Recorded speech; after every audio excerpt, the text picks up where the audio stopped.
അമ്മേ പരിശുദ്ധ അമ്മേ, അമ്മേ പരിശുദ്ധമേ, ദൈവമാതാവേ, കൃപാസനത്തിലൂടെ ഞങ്ങൾക്കും ഞങ്ങളുടെ ദേശത്തിനും അമ്മ മധ്യസ്ഥം തേടി തന്ന എല്ലാ അനുഗ്രഹങ്ങൾക്കും കൃപകൾക്കും ഞങ്ങളിപ്പോൾ ഹൃദയം നിറഞ്ഞ നന്ദി പറയുന്നു. അമ്മേ പരിശുദ്ധമ്മേ, ദൈവമാതാവേ, 2004 ഡിസംബർ 7 ഉച്ചകഴിഞ്ഞ് 2:30 കൃപാസനത്തിൽ സംഭവിച്ച അമ്മയുടെ പ്രത്യക്ഷപ്പെടലിനെ കുറിച്ച് തിരുസഭയ്ക്ക് സമർപ്പിച്ചിരിക്കുന്ന പഠനരേഖകളുടെ മേൽ സഭാത്മകമായ പഠനം ആരംഭിക്കുവാൻ ഞങ്ങൾ പ്രാർത്ഥിക്കുന്നു. അമ്മേ പരിശുദ്ധമേ, ഭൂസ്വർലോകങ്ങളുടെ രാജ്ഞിയായ അങ്ങേയ്ക്ക് ഭൗമസംരക്ഷണത്തിനായി പ്രപഞ്ചപ്രകൃതിയെ തന്നെ തിരുസഭ പ്രതിഷ്ഠിക്കുവാൻ ഈ പ്രത്യക്ഷീകരണം വഴി ഇടയാക്കണമേ. പരിശുദ്ധമേ, ജപമാല മാതാവേ, സകല കൃപാസനം പ്രാർത്ഥനയോടും ചേർത്ത് ഞങ്ങളിപ്പോൾ പ്രാർത്ഥിക്കുന്ന ഈ കുടുംബത്തിന്റെ പ്രത്യേക നിയോഗം പറ മക്കളെ.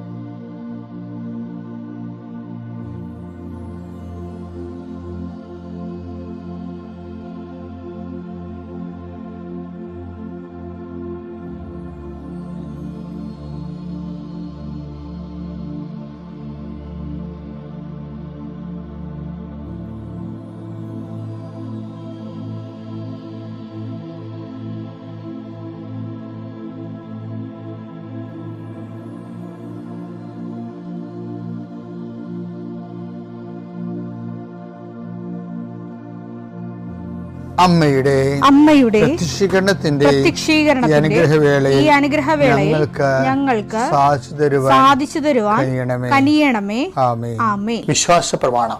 സർവശക്തനായ പിതാവും ആകാശത്തിന്റെയും ഭൂമിയുടെയും സൃഷ്ടാവുമായ ദൈവത്തിൽ ഞാൻ വിശ്വസിക്കുന്നു. അവിടുത്തെ ഏകപുത്രനും ഞങ്ങളുടെ കർത്താവുമായ ഈശോമിശിഹായിലും ഞാൻ വിശ്വസിക്കുന്നു.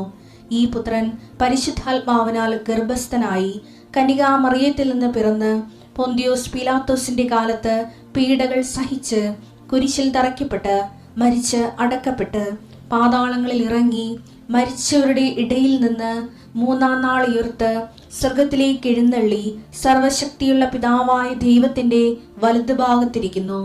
അവിടെ നിന്ന് ജീവിക്കുന്നവരെയും മരിച്ചവരെയും വിധിക്കുവാൻ വരുമെന്നും ഞാൻ വിശ്വസിക്കുന്നു. പരിശുദ്ധാത്മാവിലും ഞാൻ വിശ്വസിക്കുന്നു. വിശുദ്ധ കത്തോലിക്കാ സഭയിലും പുണ്യവാന്മാരുടെ ഐക്യത്തിലും പാപങ്ങളുടെ മോചനത്തിലും ശരീരത്തിന്റെ ഉയർപ്പിലും നിത്യമായ ജീവിതത്തിലും ഞാൻ വിശ്വസിക്കുന്നു. ആമേൻ. സുഖസ്ഥനായ ഞങ്ങളുടെ പിതാവേ, അങ്ങയുടെ നാമം പൂജിതമാകണമേ. അങ്ങയുടെ രാജ്യം വരണമേ. അങ്ങയുടെ തിരുമനസ് സ്വർഗത്തിലെ പോലെ ഭൂമിയിലും ആകണമേ. അന്നു വേണ്ടുന്ന ആഹാരം ഇന്ന് ഞങ്ങൾക്ക് തരണമേ.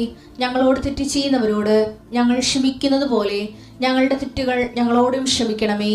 ഞങ്ങളെ പ്രലോഭനത്തിൽ ഉൾപ്പെടുത്തരുതേ, തിന്മയിൽ ഞങ്ങൾ രക്ഷിക്കണമേ. ആമേൻ. നന്മ നിറഞ്ഞ മറിയമേ, സ്വസ്തി. കർത്താവ് അങ്ങയുടെ കൂടെ സ്ത്രീകളിൽ അങ്ങ് അനുഗ്രഹിക്കപ്പെട്ടവളാകുന്നു. അങ്ങയുടെ ഉദരത്തിൻ ഫലമായി ഈശോ അനുഗ്രഹിക്കപ്പെട്ടവനാകുന്നു. പരിശുദ്ധ മറിയമേ, തമ്പുരാന്റെ അമ്മേ, പാപികളായ ഞങ്ങൾക്ക് വേണ്ടി ഇപ്പോഴും ഞങ്ങളുടെ മരണസമയത്തും തമ്പുരാനോട് അപേക്ഷിക്കണമേ. ആമേൻ. കർത്താവേ, നിന്റെ ഉന്നതമായ നാമത്തിന് സ്തോത്രം ചെയ്യുന്നു. കർത്താവേ, നിന്റെ വിശുദ്ധ പൗരോഹിത്യത്തെ മഹത്വപ്പെടുത്തണം. കർത്താവേ, സഭയിലുള്ള സാന്നിധ്യം പ്രകടമാക്കണമേ. 40 വർഷം അർപ്പിച്ച കുർബാനയുടെ യോഗ്യതയായി കൃപാസ്ഥാനത്താരെ ജീവനോടെ പ്രത്യക്ഷപ്പെട്ട പരിശുദ്ധ അമ്മയുടെ പ്രത്യക്ഷീകരണ സ്ഥിരീകരണത്തിനായി ഇന്ന് കൃപാസ്ഥാനത്താരെ നടക്കുന്ന 10,000-കണക്കിന് മനുഷ്യരുടെ പ്രാർത്ഥനയോട് കൂടെ ദൈവവേദലെ ഞാൻ നിന്നെ ഈശോനാമത്തിൽ ആസ്വദിക്കുന്നു. കർത്താവേ, ജോലിയില്ലാത്തവര്, വീടില്ലാത്തവര്, ജീവിതത്തിൽ കലഹങ്ങളും ഭിന്നതകൊണ്ട് പിരിഞ്ഞു താമസിക്കുന്ന ജീവിത പങ്കാളികളെ, കുഞ്ഞുങ്ങളുടെ തെറ്റായ അവസ്ഥകൾ കണ്ട് വിഷമിക്കുന്ന മാതാപിതാക്കന്മാരെ, ശാരീരികമായ രോഗങ്ങളെ അവസരപ്പെടുന്നതും രോഗം ആകുന്നതിന് സമയമെടുക്കുന്നില്ലെന്ന് ഓർത്ത് ഉത്കണ്ഠപ്പെടുന്നവരെയും സമർപ്പിച്ച് പ്രാർത്ഥിക്കുന്നു. ഇന്ന് യാത്ര ചെയ്യുന്നവരെ, ഇന്നത്തെ യാത്രയ്ക്ക് വേണ്ടി വിവിധമായ ഒരുക്കിയിരിക്കുന്ന ലക്ഷ്യങ്ങൾ, കണ്ടുമുട്ടുന്ന വ്യക്തികൾ, സംസാരിക്കുന്ന സംഭാഷണങ്ങൾ, എഴുതുന്ന രേഖകൾ, ഒപ്പിടുന്ന ഡോക്യുമെൻറ്റുകൾ, പങ്കെടുക്കുന്ന ഇൻ്റർവ്യൂകൾ, സെൻഡ് ചെയ്യുന്ന മെസ്സേജുകൾ എല്ലാം കർത്താവിൻ്റെ കൃപയാൽ നിറയപ്പെടാനും നീ ഇന്ന് തിരികെ എത്തുന്ന സമയത്ത് കർത്താവിൻ്റെ കൃപ നിന്നെ നിറഞ്ഞു നിന്നുകൊണ്ട് സന്തോഷം വന്ന് ഉറങ്ങുവാനും ഇന്നത്തെ ദിവസം മുൻനിർത്തി നീ കണ്ടുമുട്ടുന്ന ഓരോ നിമിഷങ്ങളെയും, നിൻ്റെ ഓരോ സമയങ്ങളെയും, സന്ദർഭങ്ങളെയും എല്ലാം സംരംഭങ്ങളെയും പരിശുദ്ധമ്മ ദൈവമാതാവിൻ്റെ മധ്യസ്ഥത്തിൽ രാത്രിയും തിരിച്ചെത്തുന്നവരെ കർത്താവിൻ്റെ നാമത്തിൽ മാതാവിൻ്റെ മധ്യസ്ഥതയും ഞാൻ നിൻ്റെ ജീവിതത്തെയും നിൻ്റെ കുടുംബത്തെയും ഈശോ നാമത്തെ ആശീർവദിക്കുന്നു. എൻ്റെ പ്രിയപ്പെട്ടവരെ, നമ്മൾ ഈ 4 ദിവസവും വിശ്വാസ വളർച്ചയുടെ വിവിധ ഘടകങ്ങളെയും അതിൻ്റെ വളർച്ചയുടെ പരിണാമ ദിശകളെയും, ആ വിശ്വാസം വളർന്ന് സ്നേഹമാകുന്നതും വിശ്വാസം വളർന്ന് ക്ഷമയാകുന്നതൊക്കെ നമ്മൾ കണ്ടു. അപ്പോൾ നിനക്ക് സ്നേഹവും ക്ഷമയും ഉണ്ടെങ്കിൽ കടുത്ത വിശ്വാസിയാണ് നീ എന്നുള്ള അസസ്മെൻ്റാണ് വരണത്. ഇതിനെ ചുവട് പിടിച്ച് ഇനി 10 ദിവസം കുറേ കാര്യങ്ങൾ പറയുന്നുണ്ട്. കാര്യം ഇതിൻ്റെ മുഴുവനും വിശ്വാസ വളർച്ചയുടെ മുഴുവനും ടീച്ചിങ് എയ്ഡ്, അതുപോലെ തന്നെ പരീക്ഷണ നിലവെന്ന് പറയാം. പുതിയ പുതിയ വളങ്ങൾ കാണുമ്പോൾ കർഷകർ അത് നേരിട്ട് കൊണ്ടുപോയി പാടശേഖരത്തിൽ എല്ലാத்தைയും വിതറത്തില്ല. ആദ്യം ഒരു മാതൃക തോട്ടം ഉണ്ടാക്കിയിട്ട് അവിടെ ഇതൊക്കെ പരീക്ഷിച്ച് നോക്കും. കർത്താവ് സുവിശേഷത്തിൽ കർത്താവ് കൊണ്ടുവന്ന പുതിയ ഐറ്റംസ് എല്ലാം, വിശ്വാസത്തിൻ്റെ പുതിയ ഐറ്റംസ് എല്ലാം കർത്താവ് ഒരു മാതൃക തോട്ടം ഉണ്ടാക്കി കർത്താവ് പരീക്ഷിച്ചിട്ടാണ് പുറത്തേക്ക് വിതരണം ചെയ്യേണ്ടത്. അതിൻ്റെ ആ മാതൃക തോട്ടത്തിൻ്റെ പേരാണ് പത്രോസ്. കർത്താവിൻ്റെ പരീക്ഷയുടെ തോട്ടമാണ്. ഇവൻ തോറ്റ കർത്താവ് തോക്കും. അത് കാരണം പത്രോസിനോട് ശാസിച്ചും സ്നേഹിച്ചും അതിമനോഹരമായിട്ട് കൊണ്ടുനടക്കണം കാണാം. വല്ലാത്തൊരു ബന്ധമാണ് അവർ തമ്മിൽ. ഇപ്പം വിശ്വാസത്തിൻ്റെ കാര്യത്തിൽ പത്രോസ് ഒത്തിരി കാര്യങ്ങൾ കർത്താവിൽ നിന്ന് പഠിച്ചു. കർത്താവിൻ്റെ ആ ലൈൻ പത്രോസ് ഫോളോ ചെയ്യുന്നുണ്ടായിരുന്നു. ശരിക്കും കർത്താവിനെ ടൈറ്റായിട്ട് ഫോളോ ചെയ്യുന്ന ഒരാളാണ് പത്രോസ്. അപ്പം പല കാര്യങ്ങളും പത്രോസിന് റേഷൻ വിലക്കാണ് കിട്ടുന്നത്. ഭയങ്കര റേഷൻ വില എന്ന് പറയണത്. പത്രോസിനോട് പറയും, ഇതിൻ്റെ വില നീ കൊടുക്കണില്ല, ഇത് പിതാവ് സൗജന്യം ദാനം തന്നിരിക്കുന്നതാണ്, നിനക്ക് മാത്രമേ ഉള്ളൂ കേട്ടോ എന്ന് പറയും. അതാണ് എൻ്റെ പിതാവ് വെളിപ്പെടുത്തുന്നതാണെന്നൊക്കെ പറയുന്നത്. വളരെ ഭയങ്കര അമൂല്യമായ സംഭവങ്ങളെ കാശ് വാങ്ങിക്കാൻ സൗജന്യമായിട്ട് കൊടുക്കും. അത് ഈ പത്രോസ് ആണ് ഈ മാതൃക പൂന്തോട്ടമായിട്ടിരിക്കണല്ലേ കർത്താവിൻ്റെ പരീക്ഷണങ്ങളിലെ എല്ലാത്തിൻ്റെയും. ഒരു 10 ബൈബിൾ എടുക്കാൻ വഴി ഇവർ തമ്മിലുള്ള റിലേഷൻസ് ഒന്ന് അനലൈസ് ചെയ്യണമെങ്കിൽ അത് മനോഹരമാണ്. അപ്പം ഇതിലേക്ക് പത്രോസ് 2 കാര്യം കണ്ടുപിടിച്ചു. എന്താണ് വിശ്വാസം എന്ന് പറഞ്ഞ് പത്രോസാണ് അന്ന് വെട്ടണത്. കർത്താവ് എൻ്റെ സഹോദരനോട് ഞാൻ എത്ര പ്രാവശ്യം ക്ഷമിക്കണമെന്ന് പറഞ്ഞപ്പോൾ കർത്താവ് പറഞ്ഞ് 70 പ്രാവശ്യം. അപ്പം പത്രോസ് പറഞ്ഞു ഞങ്ങളുടെ വിശ്വാസം വർദ്ധിപ്പിക്കണമെന്ന്. അപ്പം അന്ന് മനസ്സിലായി വിശ്വാസത്തിന് ക്ഷമയെന്നുള്ള ഒരു അപരനുണ്ടെന്ന്. വിശ്വാസത്തിന് ക്ഷമയെന്നുള്ള അപരനുണ്ട്. അത് പൗലോസും അത് ഐഡിയക്കാരനാണ്. അതാണ് 1 തെസ്സലോനിയൻസ് നമ്മൾ കാണിച്ചത്. വിശ്വാസത്തിന് സഹോദര സ്നേഹം എന്നുള്ള അപരനെ കണ്ടുപിടിച്ചത് പൗലോസാണ്. അത് അദ്ദേഹം ഒരു ഈ ശിഷ്യത്വത്തിൻ്റെ പണിശാലയിലെ ഏകലവ്യനാണ്. കൂടെ കൊണ്ട് നടന്ന് പഠിപ്പിച്ചില്ലെങ്കിലും ആത്മാവിൽ എപ്പോഴും പൗലോസിനെ ദൈവം സ്വകാര്യമായി പഠിപ്പിക്കുമായിരുന്നു. പക്ഷേ പഠിപ്പിക്കുന്ന സിലബസ് എല്ലാം സെയിമാണെന്നേ ഉള്ളൂ. പക്ഷെ പത്രോസ് ആ പഠനത്തിൽ കുറച്ച് അഡ്വാൻസായി. എന്നിട്ട് ഇവർ രണ്ടുപേരും ഈ വിഷയം അതിമനോഹരമായിട്ട് അവതരിപ്പിക്കും. വിശ്വാസത്തിൻ്റെ നിറഭേദങ്ങളെക്കുറിച്ചും അതിൻ്റെ തന്മാത്രകളുടെ കോമ്പൗണ്ട്, അത് മാറി വരുമ്പോൾ ഉണ്ടാകുന്ന കോമ്പൗണ്ടുകളെക്കുറിച്ചൊക്കെ ഇവർ രണ്ടുപേരും പറഞ്ഞ ഒരു കാര്യമാണ്. അതിലൊരു കാര്യം പറയണത് പത്രോസ് വിശ്വാസത്തിൻ്റെ കോമ്പോണൻസിനെ കുറിച്ചും അത് കോമ്പൗണ്ടായിട്ട് വരുമ്പോൾ ഉണ്ടാകുന്ന വിഷയങ്ങളെക്കുറിച്ച് പത്രോസ് പറയും. അത് നേരത്തെ ഇങ്ങേര് പഠിച്ച ക്ഷമയെന്നുള്ള സംഭവത്തിൽ നിന്ന് പിന്നീട് പത്രോസ് പറയണത് വിശ്വാസം എന്താണെന്ന് പറയുന്നുണ്ട്. വിശ്വാസം വർദ്ധിപ്പിക്കാൻ പറയുന്നുണ്ടല്ലോ. വർദ്ധിച്ചിട്ട് എന്തായിട്ട് മാറും?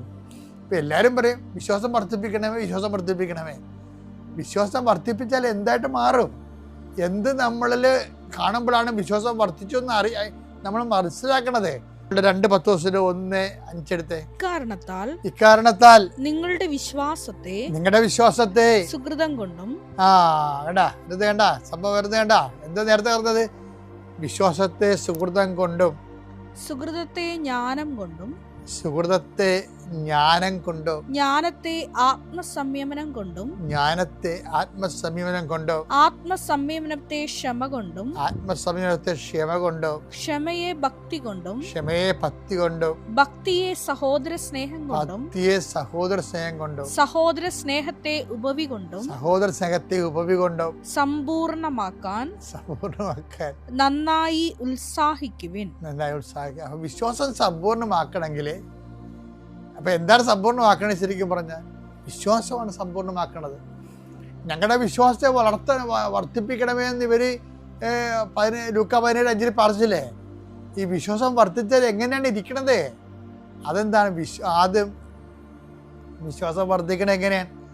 വിശ്വാസത്തെ സുഹൃതം കൊണ്ടും. ഈ ഉടമ്പടിയിലൊക്കെ ഇത്രയും രാത്രിയും പകലും കൃപാസനത്തിൽ ആൾക്കാർ വരികയും ഉടമ്പടിയിൽ ആൾക്കാർ ജീവിക്കുകയും ചെയ്യുന്നതിൻ്റെ കാരണം ഈ വിശ്വാസത്തിൻ്റെ ജീവിത കളരിയിൽ സുഹൃതങ്ങൾ ഒത്തിരി മനുഷ്യർ അഭ്യർത്ഥിക്കുന്നുണ്ട്. വീട്ടിലും നാട്ടിലും അപരിചിതമായ മേഖലകളിലും എല്ലാം വിശ്വാസത്തിന് സാക്ഷ്യം വഹിച്ചുകൊണ്ട് കൃപാവര പ്രവൃത്തികൾ ചെയ്തുകൊണ്ട് വിശ്വാസത്തെ ഇവർ വളർത്തിയെടുക്കുകയാണ്. അപ്പോൾ നമ്മൾ നേരത്തെ ദിവസങ്ങളിൽ കണ്ടത് എന്താണ്? വിശ്വാസത്തിൻ്റെ അപരന്മാരെന്തൊക്കെയാണ്? വിശ്വാസത്തിൻ്റെ പരിഷ്കൃത രൂപങ്ങൾ, വിശ്വാസത്തിൻ്റെ റിഫൈൻഡ് ആയിട്ടുള്ള വിശ്വാസത്തിൻ്റെ എന്താ വെച്ചാൽ സംസ്കൃത രൂപങ്ങൾ. വിശ്വാസത്തിൻ്റെ സംസ്കൃത രൂപങ്ങളെന്ന് പറയുമ്പോൾ ഒന്നെന്താണ്? പരസ്പര സ്നേഹം. വിശ്വാസത്തിൻ്റെ സംസ്കൃത രൂപം രണ്ടെന്താണ്? ക്ഷമ. നമ്മളത് ഇന്നലെ കണ്ടായിരുന്നു. ക്ഷമയെന്ന് പറഞ്ഞാൽ എന്താണ്? സഹിക്കുന്ന സ്നേഹത്തിനാണ് ക്ഷമയെന്ന് പറഞ്ഞാൽ. അപ്പോൾ നമുക്ക് നഷ്ടമാണ് ശരിക്കും പറഞ്ഞാൽ.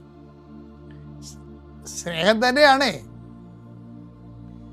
പക്ഷെ അതിനകത്തൊരു സഹനമുണ്ട്. അതുകൊണ്ട് സഹിക്കുന്ന സ്നേഹമാണ് വിശ്വാസം അല്ലെങ്കിൽ ക്ഷമ. അതും ശരിക്കും പറഞ്ഞാൽ വിശ്വാസം തന്നെയാണ്. ഇപ്പം എന്താ ഒരു കുഴപ്പം വന്നിരിക്കണമെന്ന് വെച്ച് കഴിഞ്ഞാൽ ഈ വിശ്വാസം എന്നുള്ളത് ആശയപരമായ എന്തോ വിഷയമായിട്ടാണ് പലരുടെയും തിരക്കേറിയിരിക്കുന്നത്. എന്നല്ല, ഇത് യേശുക്രിസ്തു എന്ന് പറഞ്ഞൊരു റിഡംറ്റീവ് പ്രോജക്റ്റിൻ്റെ ആ ഒരു പേഴ്സണിൻ്റെ അടിസ്ഥാനത്തിലുള്ള വിശ്വാസ പ്രക്രിയ അല്ലെങ്കിൽ മുന്നേറ്റങ്ങളിൽ വരുന്നതാണ് എന്താണ്? 1 സ്നേഹം, അതും വിശ്വാസം തന്നെ. 2 ക്ഷമ നമ്മൾ കണ്ടു. ഇപ്പം എന്താ പറയണത്? വിശ്വാസത്തെ സുഹൃതം കൊണ്ടും. സുഹൃതം എന്ന് പറഞ്ഞു കഴിഞ്ഞാൽ സൽപ്രവൃത്തികൾ അല്ലെങ്കിൽ കൃപാവര പ്രവൃത്തികൾ. പിന്നെന്താ? വിശ്വാസത്തെ സുഹൃതം കൊണ്ടും സുഹൃതത്തെ ജ്ഞാനം കൊണ്ടും. ഇപ്പം സുഹൃതം ഇങ്ങനെ കൂട്ടി വരുമ്പോൾ എന്തുമാത്രം സുഹൃതങ്ങളാണ് ആൾക്കാർ ചെയ്ത് കൊടുക്കുക. ഇപ്പം പണ്ട് നന്മമലകൾ എന്നൊക്കെ പറഞ്ഞ് എന്തുമാത്രം മരങ്ങളിവിടെ വാടിക്കൊഴിഞ്ഞ് വീണ മണ്ണാണിത്. ഇപ്പം നന്മമരങ്ങളൊന്നും കുറിച്ച് കേൾക്കണില്ലല്ലോ. ആ സുഹൃതങ്ങളുടെ ഒരു പ്രശ്നം എന്ന് വെച്ച് കഴിഞ്ഞാൽ സുഹൃതത്തെ എന്താണ്? ജ്ഞാനം കൊണ്ടും. അല്ല, കേവലം ഒരു മനുഷ്യന് ഒരു സുഹൃതം ചെയ്യുന്നതിന് അടിസ്ഥാനങ്ങളുണ്ടാകണം. സുവിശേഷ സുഹൃതത്തിൻ്റെ അടിസ്ഥാനം എന്താണ്?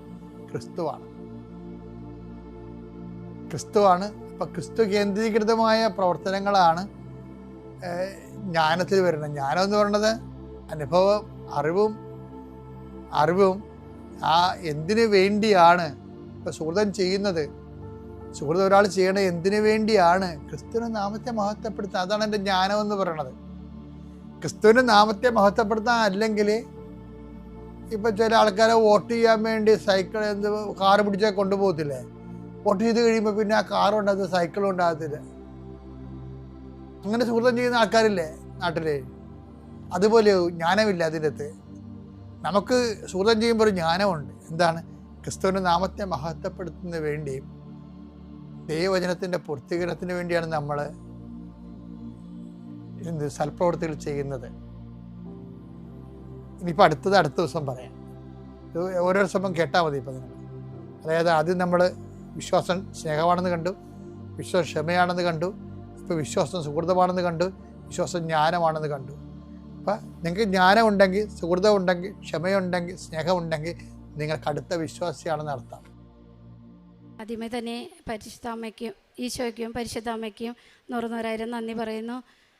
എൻ്റെ പേര് ഷിജി ജെയ്സൺ. ഞാൻ മലയാറ്റൂരിനടുത്ത് നടുവട്ടം ഇടവകയിൽ നിന്ന് വരുന്നു. ഞാനിവിടെ ആദ്യമായിട്ട് കടന്നു വന്നത് ഒരു ടൂറ് പോയതിൻ്റെ ഭാഗമായിട്ടാണ് ഞാൻ ആദ്യമായിട്ട് ഇവിടെ കടന്നു വന്നത്. പിന്നെ എൻ്റെ ഹസ്ബൻഡ് വെറുതെ ഇവിടെ ഓരോരുത്തർ പറയുന്നത് കേട്ടപ്പോൾ എന്താ നടക്കണതെന്ന് നോക്കാൻ വേണ്ടി അങ്ങനെ ഞങ്ങൾ വന്നു. അപ്പോൾ ജസ്റ്റ് ഒരു ഉടമ്പടി എടുത്ത് പോയി. പിന്നെ അതിൻ്റെ ഇടയ്ക്ക് എൻ്റെ മകൻ വന്നായിരുന്നു, അവനും ഉടമ്പടി എടുത്ത് പോയി. അവരൊക്കെ ഉടമ്പടി എടുത്തത് അത് കംപ്ലീറ്റ് ചെയ്യാനായിട്ട് അവർക്ക് സാധിച്ചില്ല. ഇതെൻ്റെ ഭർത്താവ് ജെയ്സൺ, ഇത് എൻ്റെ മകൾ റോസ്മേരി. അപ്പോൾ ഞാൻ വിചാരിച്ചു എൻ്റെ രണ്ടാമത്തെ മകൻ സെമിനാരിയിൽ പഠിക്കണേ. അപ്പോൾ അവൻ പറയും അമ്മച്ചിയുടെ അപ്പച്ചൻ്റെ ഒക്കെ പ്രാർത്ഥന ഉണ്ടെങ്കിലാണ് എനിക്കിവിടെ പിടിച്ചു നിൽക്കാൻ സാധിക്കുകയുള്ളൂ എന്ന് അവനെപ്പോഴും പറയായിരുന്നു. അപ്പോൾ പ്രാർത്ഥനയിൽ ഞങ്ങൾ ഒരുപാട് നന്നായിട്ട് പ്രാർത്ഥിക്കുകയൊക്കെ ചെയ്യും. എല്ലാ ദിവസവും കുർബാനയ്ക്കൊക്കെ പോകും. അങ്ങനെ ചെയ്യുന്ന മക്കളായിരുന്നു. പക്ഷേ ഒത്തിരി നാളായിട്ട് നമ്മുടെ പ്രാർത്ഥിക്കണ കാര്യങ്ങളൊക്കെ ഒരുപാട് താമസം വരുമ്പോൾ പ്രാർത്ഥനയിൽ കുറേ അകന്നു പോയി തുടങ്ങി. കുർബാന ഡെയിലി പോയിക്കൊണ്ടിരുന്നതൊക്കെ ഞായറാഴ്ച മാത്രമായിട്ട് അങ്ങനെ ചുരുങ്ങിപ്പോയി. അപ്പം ഞാൻ തന്നെ വിചാരിച്ചു ഇങ്ങനെ പോയാൽ ശരിയാവില്ല. എൻ്റെ കുടുംബത്തിന് അങ്ങനെ ഓരോ ഇതുങ്ങൾ വന്നുകൊണ്ടിരിക്കണത്. എൻ്റെ മകളാണെങ്കിൽ ജർമ്മനിക്ക് പോകാനായിട്ട് പഠിച്ചുകൊണ്ടിരിക്കുകയായിരുന്നു. അപ്പോൾ അതൊന്നും നടക്കണില്ല. അപ്പോൾ അങ്ങനെ കുറേ തടസ്സങ്ങൾ ഇങ്ങനെ വന്നപ്പോൾ ഞാൻ വിചാരിച്ചു ഞാൻ തന്നെ ഉടമ്പടി എടുക്കാം എന്ന് വിചാരിച്ച് ഞാൻ തന്നെ ഉടമ്പടി എടുക്കാൻ വന്നത്. പക്ഷേ അതിൻ്റെ ഇടയ്ക്ക് കുറേ പേര് എന്നോട് പറയുന്നുണ്ട് നീ പോയി ഒരു ഉടമ്പടി എടുക്കുക. പിന്നെ ഞാനൊരു കിഡ്നിയിലൊരു കംപ്ലൈൻ്റ് ഉള്ളൊരു വ്യക്തി കൂടിയാണ്. ക്രിയാറ്റിൻ്റെ ലെവൽ കൂടി വരുന്ന ഒരവസ്ഥയുണ്ട് എനിക്ക്. അതൊരു 5 വർഷത്തോളമായിട്ട് മരുന്ന് കഴിച്ചുകൊണ്ടിരിക്കുന്നുണ്ട്. അപ്പോൾ എല്ലാവരും പറയുന്നുണ്ട് നീ പോയി ഒരു ഉടമ്പടി എടുക്കുന്നത്. പക്ഷെ ഞാനതിനൊന്നും കൂട്ടാക്കാറില്ല. ഞാൻ വിചാരിക്കും അതിൻ്റെ ഒന്നും ആവശ്യമില്ല. അങ്ങനെ തന്നെ വിചാരിച്ചാണ് ഞാൻ മുന്നോട്ട് പോയി. പക്ഷേ ഉടമ്പടി ഞാൻ എടുത്തു. ഉടമ്പടിയിൽ എൻ്റേതായിട്ടുള്ള ഫസ്റ്റ് ഉടമ്പടി എടുത്തപ്പോൾ എൻ്റേതായിട്ടുള്ള രോഗത്തിൻ്റെ വിവരം അങ്ങനെയൊന്നും ഞാൻ വെച്ചിരുന്നില്ല. പക്ഷേ ഞാൻ ഉടമ്പടി എടുത്ത് പ്രാർത്ഥിച്ച് തുടങ്ങിയതിൻ്റെ അത് ഫസ്റ്റ് തന്നെ തുടങ്ങിയത് എനിക്ക് ഈ പ്രാർത്ഥനയിൽ ഉറച്ച് നിൽക്കാൻ സാധിക്കണം, കുർബാനയ്ക്കൊക്കെ മുടങ്ങാണ്ട് പോകാൻ പറ്റണം, ആ ഒരു ഇതിനകത്ത് വളർന്നു വരാൻ വേണ്ടിയാണ് ഞാൻ ഉടമ്പടിയിലേക്ക് ഫസ്റ്റ് വന്നത്. പിന്നീടാണ് ഫസ്റ്റ് ഞാൻ നിയോഗം വെച്ചത്. പിന്നീടാണ് ഞാൻ എൻ്റെ ഭൗതിക കാര്യങ്ങളും ബാക്കിയുള്ള കാര്യങ്ങളൊക്കെ വെച്ചോളൂ. അതുകൊണ്ട് തന്നെ എനിക്ക് ആ ഉടമ്പടി 90 ദിവസം കംപ്ലീറ്റ് ചെയ്യാൻ സാധിച്ചു. എല്ലാവരും നല്ല ഇതായിട്ട് സാധിച്ചു. അതിൻ്റെ ഇടയ്ക്ക് എനിക്ക് ഉടമ്പടിയിൽ വെക്കാത്ത ഒത്തിരി കാര്യങ്ങളാണ് നടന്നു കിട്ടിയത്. എൻ്റെ ഭർത്താവിന് കുറേ വർഷങ്ങളായിട്ടുണ്ടായിരുന്ന അലർജിയുടെ അസുഖം അത് മാറിക്കിട്ടി. അതെൻ്റെ ഭർത്താവ് തന്നെ സാക്ഷ്യപ്പെടുത്തുന്നതാണ്. എനിക്ക് 30 വർഷമായിട്ട് തുമ്മലിൻ്റെ ഒരു അലർജിയാണ്. അപ്പം നമുക്ക് വെളുപ്പിന് തന്നെ കുർബാനയ്ക്ക് പോകാനായിട്ട് തടസ്സമുണ്ടായിരുന്നു. അപ്പം ഞാൻ ഏറ്റവും ഫ്രണ്ടിൽ നിന്ന ആളാണ് കുർബാനയ്ക്ക്. അപ്പം ഞാൻ ഈ തുമ്മൽ കാരണം മറ്റുള്ളവർക്കൊരു അസ്വസ്ഥത വരണ്ടല്ലോ എന്ന് വിചാരിച്ച് ദൈവമേ ഞാൻ ഏറ്റവും ബാക്കിലേക്ക് വന്ന് അവിടെ കുർബാനയൊക്കെ കൂടി ഇവിടെ ഉടമ്പടി എടുത്ത് ഞാൻ പിറ്റേ ദിവസം തൊട്ട് എനിക്ക് ഭയങ്കര മാറ്റം. തുമ്മലൊന്നും മഞ്ഞില്ല. കാലത്ത് തന്നെ വെളുപ്പിന് തന്നെ ഇവിടെ തന്നെ 5 മണിക്ക് എനിക്ക് വിളിച്ചെണീപ്പിക്കും. ഞാൻ കുളിക്കും, എന്നിട്ട് പള്ളിയിൽ പോകും. ഞാൻ അവിടെ ചെന്നിട്ട് ഒരു തുമ്മലും വരുന്നില്ല. അപ്പോൾ എൻ്റെ മനസ്സിലൊരു ഇത് വന്നു എന്ന് പറഞ്ഞു കഴിഞ്ഞാൽ ആദ്യം ഞാൻ ഏറ്റവും ഫ്രണ്ടിൽ നിന്ന ആളാണ്. അപ്പം വീണ്ടും എനിക്ക് ഫ്രണ്ടിലേക്ക് പോകണമെന്ന്. അപ്പം ഞാൻ ഏറ്റവും ഫ്രണ്ടിൽ തന്നെ ആദ്യത്തെ ഇതിനകത്ത് തന്നെ പോയി നിന്നു. അപ്പോൾ ഒരു ചേട്ടൻ എന്നോട് ചോദിച്ചു, അവിടെ വന്ന ചേട്ടൻ ചോദിച്ചു, നീ ഏറ്റവും ബാക്കിൽ നിന്നവൻ ഫ്രണ്ടിലേക്ക് ഇപ്പോൾ കയറി നിൽക്കാണല്ലോ, അതെന്താ കാര്യമെന്ന് ചോദിച്ചു. അപ്പോൾ ഞാൻ പറഞ്ഞു എനിക്ക് കൃപാസന മാതാവ് ഒരു അനുഗ്രഹം തന്നു. അപ്പോൾ ഉടമ്പടി എടുത്തതിൻ്റെ ഫലമായിട്ട് എനിക്ക് എൻ്റെ തുമ്മൽ മാറിക്കിട്ടി. അതിന് പേരിൽ ഞാൻ എൻ്റെ പഴയ സ്ഥാനത്തേക്ക് എന്നെ വന്നേക്കാണെന്ന് പറഞ്ഞു. അങ്ങനെ ഇപ്പം എല്ലാ ദിവസവും പള്ളിയിൽ പോകുന്നുണ്ട്. കാലത്ത് തന്നെ ഇവളാണ് എനിക്ക് പ്രാർത്ഥിക്കുന്നത് 5 മണിക്ക്. എനിക്കും അപ്പോൾ തന്നെ ആ പ്രാർത്ഥനയിൽ ചെറുതായിട്ട് ഞാൻ കൂടും, എന്നിട്ട് നേരെ പള്ളിയിൽ പോകും. അപ്പം അങ്ങനെ ഒരു ദൈവാനുഗ്രഹം മാതാവ് വഴി എനിക്ക് ലഭിച്ചു. എൻ്റെ ഭർത്താവിന് ലഭിച്ച അനുഗ്രഹത്തിന് ഈശോയ്ക്കും പരിശുദ്ധ അമ്മയ്ക്കും അമ്മയുടെ മധ്യസ്ഥതയിലാണ് ഞങ്ങൾ ഇതിനകത്ത് ഉറച്ചു നിൽക്കാൻ സാധിക്കുന്നത്, ഈ ദൈവാനുഗ്രഹം എല്ലാം കിട്ടിയത്. അപ്പോൾ അതിന് ഈശോയ്ക്കും പരിശുദ്ധ അമ്മയ്ക്കും 100,000 നന്ദി പറയുന്നു. പിന്നെ ഞങ്ങൾ ഉടമ്പടിയിൽ വെക്കാത്ത കാര്യം നടന്നത്, ഒരു 18 വർഷത്തോളമായിട്ട് ഞങ്ങളുടെ തൊട്ട് മുറ്റത്ത് തന്നെ ഒരു പോസ്റ്റ് ഉണ്ടായിരുന്നു. ആ പോസ്റ്റ് ഒന്ന് മാറ്റിയിടണമെന്ന് ഞങ്ങൾ വളരെയധികം ആഗ്രഹിച്ചു. പക്ഷെ അതൊന്നും പല കാരണങ്ങളാൽ നടന്നിരുന്നില്ല. അത് പെട്ടെന്ന് തന്നെ മാറ്റിയിടാൻ, ആ ആഴ്ചയിൽ തന്നെ അത് മാറ്റിയിടാൻ ഞങ്ങൾക്ക് സാധിച്ചു. പിന്നെ അതിര് കെട്ടി തിരിച്ചിക്കണം എന്ന് ഞാൻ വളരെയധികം ആഗ്രഹിച്ചിരുന്നു. ഒത്തിരി വർഷങ്ങളായി ഞങ്ങളുടെ അവിടെ ഞങ്ങൾ മാത്രമേ ഉള്ളൂ. ഫോറസ്റ്റിൻ്റെ അടുത്തുള്ള സ്ഥലമാണ്, എപ്പോഴും പാമ്പിൻ്റെയൊക്കെ ശല്യമുള്ള സ്ഥലമാണ്. അപ്പോൾ ഞാനത് ആഗ്രഹിച്ച് പ്രാർത്ഥിച്ചു. ആ അതിര് തിരിച്ച് ഞാൻ ഉപ്പിട്ട് പ്രാർത്ഥിച്ചു. അത് ഞാൻ ഉടമ്പടി എടുക്കണേൽ ഒരാഴ്ച മുമ്പേ തുടങ്ങി സാക്ഷ്യങ്ങളൊക്കെ കേൾക്കുമായിരുന്നു. അങ്ങനെ ഉപ്പിട്ട് പ്രാർത്ഥിച്ചു. ഉപ്പിട്ട് പ്രാർത്ഥിച്ചതിൻ്റെ പരമായിട്ട് ഞങ്ങളുടെ കയ്യിലുണ്ടായിരുന്ന പൈസ എങ്ങനെയൊക്കെയോ വന്ന് അത് എത്രയും പെട്ടെന്ന് തന്നെ കെട്ടി തീർക്കാൻ സാധിച്ചു. പിന്നെ 3 വർഷത്തോളമായിട്ട് മകള് ജർമ്മനിക്ക് പോകാനായിട്ട് ആഗ്രഹിച്ച്, അവൾക്ക് ഒത്തിരി ആഗ്രഹമായിരുന്നു അത് നടക്കണമെന്ന്. അപ്പോൾ ഞാൻ സ്വാഭാവികമായിട്ടും ചിന്തിച്ചു, ഓരോ കാര്യങ്ങൾ ഇൻ്റർവ്യൂ ഒക്കെ നടന്നപ്പോൾ 90 ദിവസത്തിനല്ല ഞങ്ങൾക്കിത് സാധിച്ചു കിട്ടും, ഉടമ്പടി പുതുക്കാൻ വരുമ്പോൾ തന്നെ എനിക്കിവിടെ സാക്ഷ്യം പറയാനായിട്ട് ഇടയാകും എന്നൊക്കെ വിചാരിച്ചു. അപ്പോഴും ഞാൻ എൻ്റെ മനസ്സിൽ ആഗ്രഹിച്ചു, ഇവളെ എന്ന് പോകുന്നോ അന്ന് ഇവളെ ഉടമ്പടി എടുപ്പിച്ചിട്ടേ വിടുള്ളൂ എന്ന് ഞാൻ ആഗ്രഹിച്ചായിരുന്നു. അതുപോലെ കഴിഞ്ഞ ഞായറാഴ്ച വന്ന് ഇവിടെ വന്ന് അവളെ കൊണ്ട് ഉടമ്പടി എടുപ്പിച്ചു. ഞാൻ ഉടമ്പടി പുതുക്കി. അപ്പോൾ ഇനി അവൾക്ക് കിട്ടിയ അനുഗ്രഹങ്ങളും അവൾക്ക് ഇൻ്റർവ്യൂവിന് അവൾ അറ്റൻഡ് ചെയ്യപ്പോൾ ഉണ്ടായ അനുഭവങ്ങളെല്ലാവരും എൻ്റെ മകൾ തന്നെ പറയും. എൻ്റെ പേര് റോസ്മേരി ജെയ്സൺ. ഞാൻ ആദ്യമേ തന്നെ ഇവിടെ എനിക്ക് ഇങ്ങനെ നിൽക്കാൻ അവസരം തന്ന അമ്മ മാതാവിനും ഈശോയ്ക്കും ഞാൻ ഒരുപാട് നന്ദി പറയുന്നു. ഞാൻ 3 വർഷമായിട്ട് ജർമ്മൻ പഠിക്കുകയാണ്, ജർമ്മനിയിൽ നേഴ്സിങ്ങിന് പോകാനായിട്ട്. പക്ഷെ ഒന്നും അങ്ങോട്ടേക്ക് ശരിയായിട്ടുണ്ടായിരുന്നില്ല. അപ്പോൾ കഴിഞ്ഞ ഇൻടേക്ക് എനിക്ക് മിസ്സായി. കാരണം VFSൻ്റെ ഡേറ്റൊക്കെ എടുത്തതായിരുന്നു, പക്ഷേ എനിക്ക് കോൺട്രാക്റ്റ് ഒന്നും വന്നില്ലായിരുന്നു. അങ്ങനെ എൻ്റെ കഴിഞ്ഞ ഇൻടേക്ക് മിസ്സായി. പക്ഷേ എനിക്ക് അത് കഴിഞ്ഞപ്പോൾ തൊട്ട് എനിക്ക് ഭയങ്കര വിഷമവും കാര്യങ്ങളൊക്കെ ആയിരുന്നു. കാരണം എൻ്റെ കൂടെയുള്ള മിക്കവരും തന്നെ ജർമ്മനിയിലേക്ക് കയറിപ്പോയി. പക്ഷേ എന്നിട്ടും ഞാനിവിടെ തന്നെയാണ്, എനിക്കൊന്നും ചെയ്യാൻ പറ്റണില്ല. അപ്പോൾ എനിക്ക് ഭയങ്കര സങ്കടമൊക്കെ ആയിരുന്നു. അപ്പോൾ എൻ്റെ ഒരു ആൻറ്റി ഇങ്ങനെ, നിനക്ക് ഉടമ്പടി എടുക്കാറുന്നില്ലേ, കൃപാസനത്തിൽ പോകാറുന്നില്ലേ എന്നൊക്കെ ചോദിച്ചു. പക്ഷേ എനിക്കങ്ങനെ കൃപാസനത്തിൽ വന്ന് പ്രാർത്ഥിച്ചാൽ തന്നെ മതിയെന്നുണ്ടോ, എവിടെയായാലും പ്രാർത്ഥിച്ചാൽ പോരെ, അങ്ങനത്തെ ഒരു ഇതായിരുന്നു. അപ്പോൾ പിന്നെ ഞാൻ അമ്മച്ചി ഇവിടെ ഉടമ്പടി എടുക്കാൻ വന്നപ്പോൾ അമ്മച്ചിയുടെ ഒപ്പം ജസ്റ്റ് ഞാൻ വന്നതാണ്. അന്ന് ഉടമ്പടി ഒന്നും എടുത്തില്ല, അമ്മച്ചി എടുത്തു. പക്ഷേ അമ്മച്ചിയുടെ ഉടമ്പടിക്ക് ശേഷം ഞാൻ അമ്മച്ചിയോടൊപ്പം പ്രാർത്ഥിക്കുകയും എല്ലാ ദിവസവും പള്ളിയിൽ പോവുകയും ബൈബിൾ വായിക്കുകയും എനിക്ക് കുറേ ആത്മീയതയിലേക്ക് വളരാൻ പറ്റി. എനിക്ക് കുറേ പ്രാർത്ഥിക്കാൻ പറ്റി, എനിക്ക് കുറേ ബൈബിൾ വായിക്കാൻ പറ്റി. അങ്ങനെ എനിക്ക് കുറേ മാറ്റങ്ങൾ വന്നു. പിന്നെ എനിക്ക് മോക്ക് ഇൻ്റർവ്യൂവിന് ഇരുന്നപ്പോൾ അമ്മച്ചി വിശ്വാസ പ്രമാണം ചൊല്ലി പ്രാർത്ഥിക്കുകയും എൻ്റെ തലയിൽ തൈലം പൂശുകയും തേൻ നാവിലൊഴിച്ച് തരുകയും അങ്ങനെ ഉപ്പിട്ട് പ്രാർത്ഥിക്കുകയൊക്കെ ചെയ്തായിരുന്നു. പക്ഷേ എന്നാലും ഞാൻ പ്രാർത്ഥിച്ചായിരുന്നു. പക്ഷേ എന്നാലും എനിക്ക് ഭയങ്കര പാടായിരുന്നു. മോക്ക് ഇൻ്റർവ്യൂവിൽ നിന്നൊന്നും ഭയങ്കര പാടായിരുന്നു. ഞാൻ പൊട്ടുമെന്ന് തന്നെ വിചാരിച്ചായിരുന്നേ. പക്ഷേ അത് കഴിഞ്ഞപ്പോൾ, ആ ഇൻ്റർവ്യൂ കഴിഞ്ഞപ്പോൾ എനിക്ക് ഭയങ്കര വിഷമമായിരുന്നു. കാരണം ഞാൻ ഇനിയും തോറ്റ് കഴിഞ്ഞാൽ ഇനി ഈ ഇൻടേക്ക് മിസ്സാവും. അപ്പോൾ എനിക്ക് ഭയങ്കര പേടിയായിരുന്നു. ഞാൻ കുറേ പ്രാർത്ഥിച്ചു. അത് കഴിഞ്ഞിട്ട് അത്ഭുതം എന്ന് പറയാം, എനിക്ക് ആ ഇൻ്റർവ്യൂ കിട്ടി. അത് എനിക്ക് ഈ മെയിൻ ഇൻ്റർവ്യൂ അവർ ഷെഡ്യൂൾ ചെയ്ത് തന്നു. മെയിൻ ഇൻ്റർവ്യൂവിൽ ഞാൻ വീണ്ടും മാതാവ് എൻ്റെ കൂടെ ഉണ്ടെന്ന് അപ്പോൾ എനിക്കൊരു ഉറപ്പ് വന്നു. കൃപാസന മാതാവിന് നല്ല ശക്തി ഉണ്ടെന്ന് എനിക്ക് ബോധ്യമായി. അപ്പോൾ ഞാൻ ഒരുപാട് പ്രാർത്ഥിച്ചു. അങ്ങനെ മെയിൻ ഇൻ്റർവ്യൂ ഞാൻ അറ്റൻഡ് ചെയ്തു. മെയിൻ ഇൻ്റർവ്യൂ എന്ന് പറയുന്നത് ഞാൻ മാതാവിനോട് പറഞ്ഞായിരുന്നു, മാതാവ് വേണം എന്നിലൂടെ സംസാരിക്കാൻ. കാരണം എനിക്കൊന്നും അറിയില്ല. എന്നെ മോക്ക് ഇൻ്റർവ്യൂ ചെയ്യിപ്പിച്ചത് മാതാവ്. കാരണം എനിക്കൊരു മെറിറ്റും ഇല്ല. അത് ശരിക്കും പറഞ്ഞാൽ ഈശോൻ്റെ അനുഗ്രഹം തന്നെയാണ്. കാരണം ഞാൻ ആ ഇൻ്റർവ്യൂവിൽ ഞാനായിരിക്കില്ല സംസാരിച്ചത്, മാതാവാന്ന് തന്നെയാണ് ഞാൻ വിശ്വസിക്കണത്. കാരണം എൻ്റെ കഴിവുകൊണ്ടല്ല ഞാൻ അത് ചെയ്യിച്ചത്. അപ്പോൾ എന്നെ മോക്ക് ഇൻ്റർവ്യൂവിൽ ചെയ്യിപ്പിച്ച മാതാവ് മെയിൻ ഇൻ്റർവ്യൂവിൽ ചെയ്യിപ്പിക്കുമെന്ന് എനിക്ക് നല്ല വിശ്വാസം ഉണ്ടായിരുന്നു. അങ്ങനെ ഞാൻ മെയിൻ ഇൻ്റർവ്യൂവിൽ മാതാവിനോട് പറഞ്ഞായിരുന്നു, എന്നിലൂടെ മാതാവ് വേണം സംസാരിക്കാൻ. എന്നോട് ആകെ കുറച്ച് ക്വസ്റ്റ്യൻസ് അവർ ചോദിച്ചാൽ മതി, എളുപ്പമുള്ള ക്വസ്റ്റ്യൻസ് മാത്രം ചോദിക്കണമെന്ന്.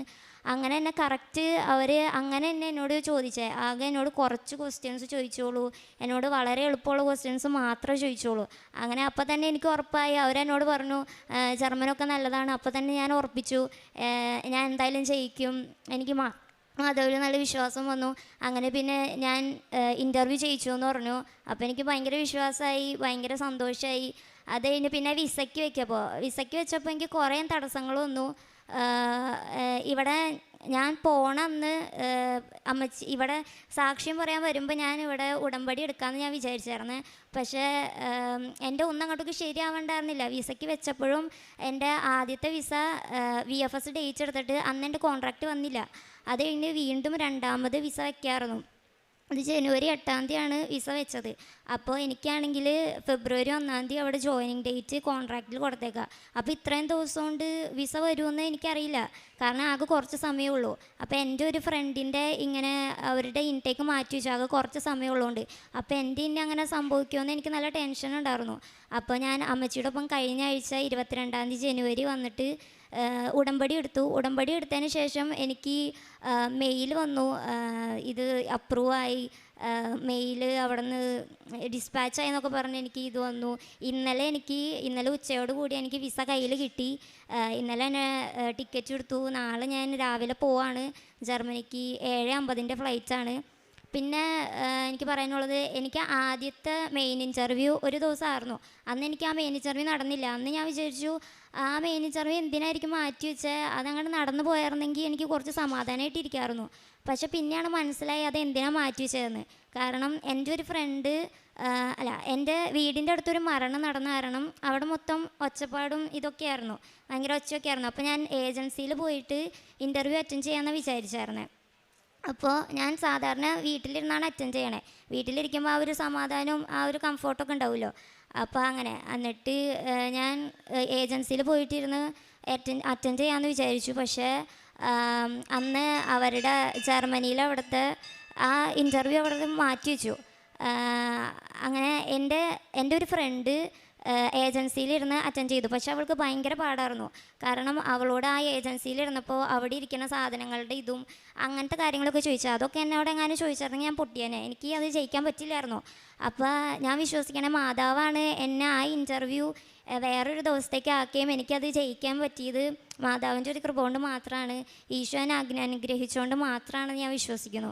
പിന്നെ അമ്മച്ചി എനിക്ക് വേണ്ടി ഇൻ്റർവ്യൂവിന് പ്രാർത്ഥിച്ചുകൊണ്ടിരുന്നപ്പോൾ 1-1 എന്ന് പറയുന്ന സംഖ്യ എപ്പോഴും മനസ്സിൽ വന്നുകൊണ്ടിരുന്നു. അപ്പോൾ എന്നോട് അമ്മച്ചി പറഞ്ഞു, എന്താണോ റോസ് ഞാനിങ്ങനെ പ്രാർത്ഥിക്കുമ്പോൾ 1-1 എന്ന് പറയുന്ന സംഖ്യ വരുന്നത്.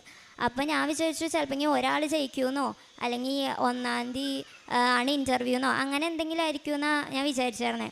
പക്ഷേ പിന്നെ മനസ്സിലായി എൻ്റെ കോൺട്രാക്റ്റിൽ അവിടെ ജോയിനിങ് ഡേറ്റ് തന്നേക്കുന്നത് ഫെബ്രുവരി 1-ാം തീയതിയാണ്. അപ്പോൾ അതങ്ങനെ മനസ്സിലായി. പിന്നെ അമ്മച്ചി പ്രാർത്ഥിച്ചുകൊണ്ടിരുന്നപ്പോൾ വിസയ്ക്ക് വേണ്ടി പ്രാർത്ഥിച്ചുകൊണ്ടിരുന്നപ്പോൾ 23 എന്ന് പറയുന്ന ഒരു സംഖ്യ അമ്മച്ചിയുടെ മനസ്സിൽ വന്നു. അപ്പോൾ ഞങ്ങൾ വിചാരിച്ചു എന്നാൽ പിന്നെ ജനുവരി 23-ാം തീയതി എനിക്ക് വിസ വരുമായിരിക്കും എന്ന് വിചാരിച്ച് ഞങ്ങൾ ഇരുന്നു. പക്ഷെ അന്ന് ഒന്നും സംഭവിച്ചില്ല. അപ്പം ഞങ്ങളിങ്ങനെ വിചാരിക്കാം അമ്മച്ചി ഇന്നലെയും കൂടി എന്നോട് ചോദിച്ചോളൂ അതെന്തായിരിക്കും റോസ് ഈ 23-ാം തീയതി എന്നിട്ട് ഒന്നും സംഭവിച്ചില്ലല്ലോ, പിന്നെ എന്തിനായിരിക്കും മാതാവ് എനിക്ക് അതിനെ കാണിച്ചു തന്നേന്ന്.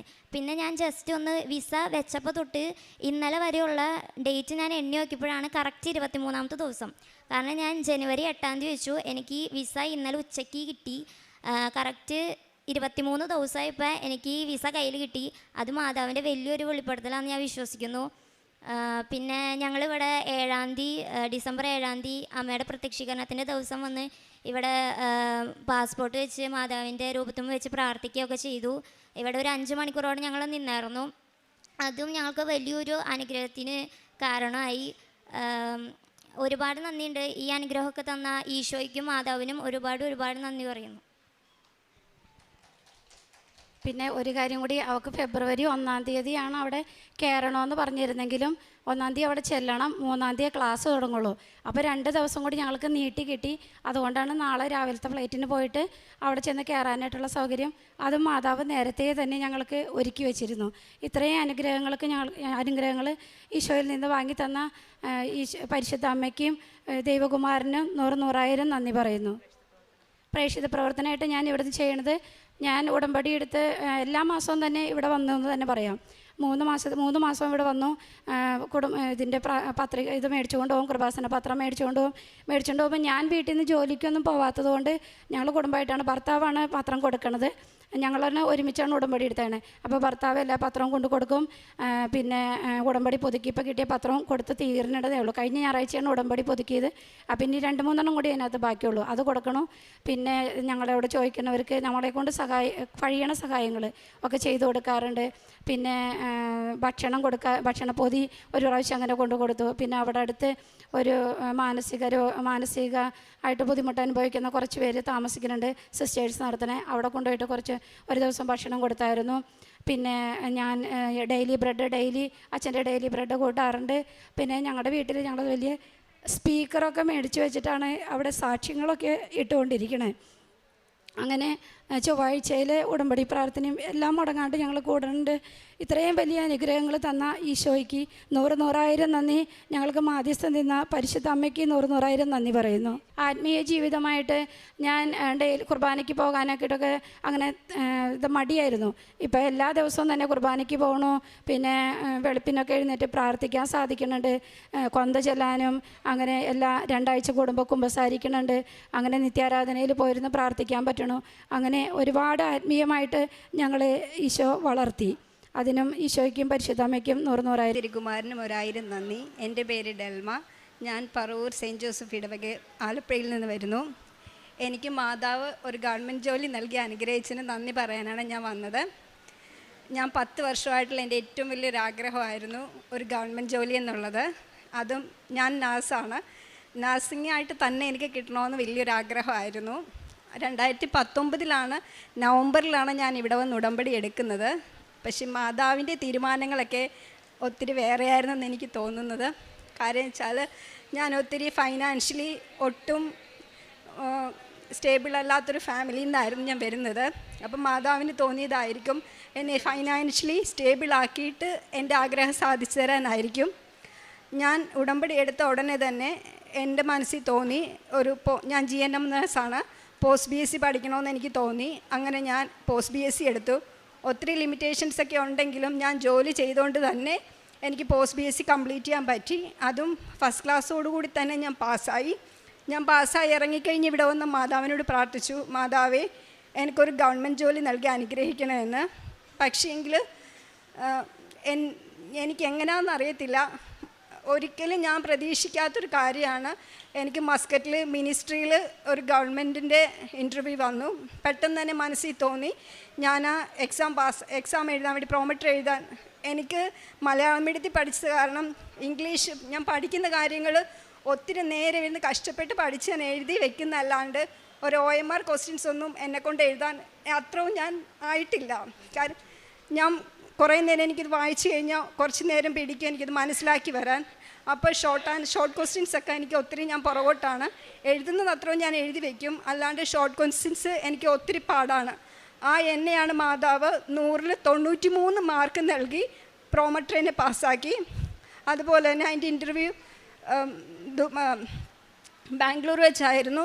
അപ്പോൾ മിനിസ്ട്രിയുടെ ഇൻ്റർവ്യൂ ഒക്കെ എനിക്ക് ഭയങ്കര പേടിയുള്ള കൂട്ടത്തിലാണ്. ആരെങ്കിലും മുന്നിൽ നിന്ന് സംസാരിക്കാനോ അങ്ങനെയൊക്കെ എനിക്ക് ഭയങ്കര ബുദ്ധിമുട്ടുള്ള ആളാണ്. ഇപ്പോൾ എനിക്കറിയാമെങ്കിൽ കൂടി എൻ്റെ പുറത്തോട്ട് വരത്തില്ല. അപ്പം ഞാൻ മാതാവിൻ്റെ കാശുരൂപം മുറുകെ പിടിച്ച് ഉടമ്പടി നേർച്ച വസ്തുക്കളും ഉപയോഗിച്ചിട്ടാണ് ഞാൻ ആ ഇൻ്റർവ്യൂവിന് പോകുന്നത്. ആ സമയത്ത് എൻ്റെ മനസ്സിലുണ്ടായിരുന്നത് മിനിസ്ട്രി കിട്ടിയില്ലെങ്കിലും പ്രൈവറ്റിലാണെങ്കിലും പോകാമെന്ന് വിചാരിച്ചാണ് ഞാൻ അവിടെ ചെന്നത്. അത് ഞാൻ തിയേറ്റർ എക്സ്പീരിയൻസ് ആണ്. അപ്പോൾ തിയേറ്ററിൽ നിന്ന് ഒത്തിരി ക്വസ്റ്റ്യൻസൊക്കെ വരും. പക്ഷേങ്കിൽ അവിടെ ആദ്യം ചെന്നിരുന്നപ്പോൾ തന്നെ അവർ ചോദിച്ചു തിയേറ്റർ എക്സ്പീരിയൻസ് ഉള്ള ആൾക്കാർ ആരാണ്, അവരാണ് ഫസ്റ്റ് വരേണ്ടതെന്ന്. എനിക്കറിയത്തില്ല ആ സമയത്ത് എനിക്ക് കിട്ടിയ ധൈര്യം എവിടെ നിന്നാന്ന് എനിക്ക് തന്നെ അറിയത്തില്ല ഞാൻ എങ്ങനെയാണ് സംസാരിച്ചതെന്നോ. പക്ഷേങ്കിൽ ആദ്യത്തെ ഇൻ്റർവ്യൂ ആളായിട്ട് ഞാൻ പോവുകയും ചോദിച്ചതിനെല്ലാം ഫുൾ അവരുടെ മനസ്സിൽ ഉദ്ദേശിച്ച ക്വസ്റ്റ്യൻസ് എന്താണ്, ആൻസേഴ്സ് എന്താണോ അതാണ് എൻ്റെ മനസ്സിൽ നിന്ന് വന്നത് ഞാൻ പറഞ്ഞതും. അപ്പം തന്നെ എനിക്ക് സെലക്ട് ആവുകയും ഞാൻ ആഗ്രഹിച്ചെടുത്തെന്നല്ല മാതാവ് ആഗ്രഹിച്ച പോലെ എനിക്ക് മിനിസ്ട്രിയിൽ ഒരു ജോലി കിട്ടി. അങ്ങനെ ഫൈനാൻഷ്യലി നല്ല സ്റ്റേബിളാക്കി. പിന്നെ ഞാൻ 10 വർഷമായിട്ടുള്ള എൻ്റെ ഒരു ആഗ്രഹമായിരുന്നു ഒരു ഗവൺമെൻറ് ജോലി എന്നുള്ളത്. അപ്പോൾ എൻ്റെ ഏജ് ഓവർ ആകുന്ന ടൈമായിരുന്നു ഇത്. ആ സമയത്ത് ഞാൻ ലീവിന് ഇവിടെ വന്നു ഉടമ്പടി പുതുക്കി ജോസഫ് അച്ഛനെ കാണാനുള്ള അനുഗ്രഹം എനിക്കുണ്ടായി. അങ്ങനെ ഞാനിവിടെ നിന്ന് പ്രാർത്ഥിച്ച് ഉടമ്പടി നേർച്ച വസ്തുക്കളൊക്കെ ഉപയോഗിച്ചിട്ടാണ് ഞാൻ എക്സാമിന് വേണ്ടി പോകുന്നത്. ഇവിടുത്തെ ലാസ്റ്റ് എൻ്റെ PSC എക്സാം ആയിരുന്നു, ഗവൺമെൻറ് സർവീസിലേക്കുള്ള എൻ്റെ അവസാന ചാൻസ് വരുന്നത്. എക്സാം ഒത്തിരി ടഫായിരുന്നു എങ്കിലും ഫസ്റ്റ് ഇതിൽ തന്നെ എനിക്ക് ആ ജോലിയിൽ പ്രവേശിക്കാൻ മാതാവ് എന്നെ അനുഗ്രഹിച്ചു. ഞാനിപ്പോൾ വന്നത് എനിക്ക് ജോലി കിട്ടി, അപ്പോയിൻമെൻറ്റ് ഓർഡർ എല്ലാം കിട്ടി, ഞാൻ ജോലിയിൽ പ്രവേശിച്ചു. ആദ്യ സമയത്ത് പ്രവേശിക്കുന്നതിന് മുന്നേ തന്നെ ഞാനിവിടെ ഉടമ്പടി സാക്ഷ്യം പറയാൻ ആഗ്രഹിച്ചതായിരുന്നു. അപ്പോൾ ഉടമ്പടി പുതുക്കിയിട്ട് വേണം സാക്ഷ്യം പറയാൻ. അപ്പോൾ ഒത്തിരി ലേറ്റാകും, എനിക്ക് പിറ്റേ ദിവസം ഡ്യൂട്ടിക്ക് കയറേണ്ട ഉള്ളതുകൊണ്ട് ഞാൻ പ്രാർത്ഥിച്ചിട്ട് തിരികെ പോയി. ആദ്യത്തെ ഓഫിന് തന്നെ ഞാൻ ഇവിടെ വന്നു, ഉടമ്പടി പുതുക്കി. എനിക്ക് മാതാവ് തന്ന ഈ ജോലി അത് ഉറപ്പായിട്ട് എൻ്റെ ഒരു ഇതുകൊണ്ടല്ല, എൻ്റെ മെറിറ്റ് കൊണ്ട് ഒരിക്കലും എനിക്ക് കിട്ടത്തില്ല. കാര്യം വെച്ചാൽ ഒരു സാധാരണ ഒരു കൊച്ചാണ് ഞാൻ. വീട്ടുകാരുടെ നിർബന്ധം കൊണ്ടും അവരുടെ ബുദ്ധിമുട്ട് മനസ്സിലാക്കി മാത്രമാണ് ഞാൻ ഈ ജോലിക്ക് ഇറങ്ങി തിരിച്ചതും ഇതിൻ്റെ ഇങ്ങനെ കണ്ടിന്യൂ ചെയ്ത് പോകുന്നതും. പക്ഷേങ്കിൽ മാതാവ് എന്നെ ഇത്രയധികം ഉയർത്തിയത് മാതാവിനും തിരുക്കുമാരനും 1000 നന്ദി പറയാൻ മാത്രമേ എനിക്ക് കഴിയുന്നുള്ളൂ. ഈ 10 വർഷമായിട്ട് എനിക്ക് കിട്ടിയ ജോലിയിൽ ഞാൻ ഒത്തിരി സന്തോഷവതിയാണോ എന്ന് ചോദിച്ചാൽ അതിനേക്കാൾ സന്തോഷം എനിക്ക് മാതാവ് എന്നെ പരിഗണിച്ചു എന്നുള്ളതിലാണ് ഞാൻ ഏറ്റവും അധികമായിട്ട് സന്തോഷിക്കുന്നത്. അതിന് മാതാവിനും തിരുക്കുമാരനും 1000 നന്ദി. പിന്നെ എൻ്റെ കാരുണ്യ പ്രവർത്തികളെന്ന് പറയാനെന്ന് വെച്ചാൽ ഞാനിപ്പോൾ ഗൾഫിലായിരുന്നുകൊണ്ട് എനിക്ക് കിട്ടുന്ന സാലറിയുടെ 1% ഞാൻ അനാഥാലയത്തിലേക്ക് അയച്ചു കൊടുക്കുമായിരുന്നു. പിന്നെ നാട്ടിൽ വരുന്ന സമയത്ത് എന്നെ കഴിയുന്നവർക്കൊക്കെ ഞാൻ സഹായിക്കാറുണ്ട്. പിന്നെ പത്രം ഞാനിവിടെ വരുന്ന സമയത്ത് ഞാൻ പത്രം മേടിച്ച് എല്ലാവർക്കും വിതരണം ചെയ്യാറുണ്ട്. അല്ലാത്ത സമയത്ത് സാക്ഷ്യങ്ങളൊക്കെ കേൾക്കുകയും അത് ഷെയർ ചെയ്യുകയും എല്ലാം ഞാൻ സോഷ്യൽ മീഡിയ വഴി ഞാൻ നല്ല രീതിയിൽ ഈ സാക്ഷ്യങ്ങളൊക്കെ പ്രചരിപ്പിക്കാറുണ്ട്. പിന്നെ ജോസഫ് അച്ഛൻ്റെ ധ്യാനം ഞാൻ മുടങ്ങാതെ കേൾക്കാറുണ്ടായിരുന്നു. ഇടയ്ക്ക് ഉടമ്പടി ഞാൻ ഉഴപ്പുമെങ്കിലും ഉടമ്പടി പ്രാർത്ഥനകളും ഉടമ്പടി ധ്യാനവും ഞാൻ മുടക്കാറില്ല. എൻ്റെ എല്ലാ കാര്യങ്ങളിലും ഞാനിപ്പോൾ നീങ്ങിക്കൊണ്ടിരിക്കുന്നതിനെ ഈ ഉടമ്പടിയിൽ ഇങ്ങനെ ജീവിക്കുന്നതുകൊണ്ട് മാത്രമാണ്. അല്ലെങ്കിൽ എങ്ങുമെത്താതെ ഒരിക്കലും നല്ല രീതിയിലാകാതെ ഞാൻ സാധാരണ ആൾക്കാരെ പോലെ ഇങ്ങനെ ജീവിച്ചു പോയേനെ. മാതാവിനും തിരുക്കുമാരനും ഇവിടെ വരാൻ സാധിച്ച, കൃപാസനത്തിൽ വരാൻ സാധിച്ചതിന് ഉടമ്പടി എത്തിയതിന് ഞാൻ 1000 നന്ദി പറയുന്നു. നാമത്തിന് മാത്രം ഉണ്ടായിരിക്കട്ടെ. എൻ്റെ പേര് ജോസ്. ഞാൻ തൃശ്ശൂർ ജില്ലയിലെ മണ്ണമ്പേട്ടയിൽ നിന്ന് വരുന്നു. ഞാൻ ജോലി ചെയ്തത് ഗൾഫിലാണ്, ഒരു റിഫൈനറിൽ. ഞാൻ ഉടമ്പടി എടുക്കാനുണ്ടായ സാഹചര്യം എനിക്ക് നല്ലൊരു ജോലി ലഭിക്കുന്നതിന് വേണ്ടിയിട്ടായിരുന്നു. ഞാൻ ഉടമ്പടി എടുത്തത് 19/4/2023 ഞാൻ കൊറോണ സമയത്ത് എൻ്റെ ജോലി നഷ്ടപ്പെട്ടിരുന്നു. ഞാനൊരു 1.25 കൊല്ലത്തോളം ഞാൻ ഇവിടെ ജോലിയില്ലാതെ നാട്ടിൽ പല ഇൻ്റർവ്യൂകളും അറ്റൻഡ് ചെയ്തു. പക്ഷേ ഒന്നും എനിക്ക് ലഭിക്കുന്നുണ്ടായില്ല, പല കാരണങ്ങൾ കൊണ്ട്. ഒന്ന്, എൻ്റെ ഏജ് 3 ഓവറായിരുന്നു, 50+ ഉണ്ടായിരുന്നു എൻ്റെ ഏജ്. അതുകൊണ്ട് പലരും പറഞ്ഞിരുന്നു ജോലി ലഭിക്കാൻ സാധ്യത കുറവാണെന്ന്. പക്ഷേ എൻ്റെ വൈഫ് മുന്നേ ഇവിടെ ഉടമ്പടി എടുത്തിരുന്നു. എന്നോട് പല പ്രാവശ്യം പറഞ്ഞിട്ടുണ്ടായിരുന്നു വന്ന് ഉടമ്പടി എടുക്ക്, അപ്പോൾ ജോലി ലഭിക്കും എന്നുള്ളത്. പക്ഷേ ഞാൻ എൻ്റെ ഒരു വിശ്വാസം, എൻ്റെ ഒരു കൺസെപ്റ്റും മാതാവും ദൈവവും നമ്മുടെ എല്ലാ പണികളിലുണ്ട്. നമ്മൾ ഇവിടെ പ്രത്യേകിച്ച് ഇവിടെ വന്നിട്ട് നമ്മൾ ഉടമ്പടി എടുക്കേണ്ട ആവശ്യം ഇല്ല എന്നുള്ളതായിരുന്നു എൻ്റെ ഒരു ചിന്താഗതി. പക്ഷേ ഇൻ്റർവ്യൂ ഒന്നും വിളിക്കാണ്ടായപ്പോൾ ഞാൻ പിന്നെ ഇവിടെ വന്ന് പ്രാർത്ഥിക്കുകയും വൈഫിൻ്റെ കൂടെ വരികയും ഇവിടെ വന്ന് പ്രാർത്ഥിക്കുകയും ചെയ്തു. ഞാനിവിടെ വന്ന് പ്രാർത്ഥിച്ച് സെയിം ടൈം ഞാനിവിടെ പുറത്തേക്ക് കടന്ന സമയത്ത് തന്നെ എനിക്കൊരു കോള് കിട്ടി. നിങ്ങളുടെ ഇൻ്റർവ്യൂ സെലക്റ്റഡ് ആണ്, നിങ്ങൾക്ക് താല്പര്യം ഉണ്ടെന്നുണ്ടെങ്കിൽ ജോയിൻ ചെയ്യാമെന്ന് പറഞ്ഞിട്ട് നല്ലൊരു സാലറി പാക്കേജാണ് അവർ ഓഫർ ചെയ്തത്. അങ്ങനെ അതൊരു വലിയൊരു അനുഗ്രഹമായിട്ട് കരുതുന്നു ഞാൻ. അതുപോലെ തന്നെ ആ സാലറി നല്ല സാലറി ഉണ്ടായിരുന്നു. അത് കഴിഞ്ഞ് അവിടെ പോയി അവിടെ ഞങ്ങളുടെ പൊസിഷനിൽ ഞങ്ങൾക്കൊരു അവരൊരു ചെറിയൊരു പ്രശ്നം ഉണ്ടായിരുന്നു.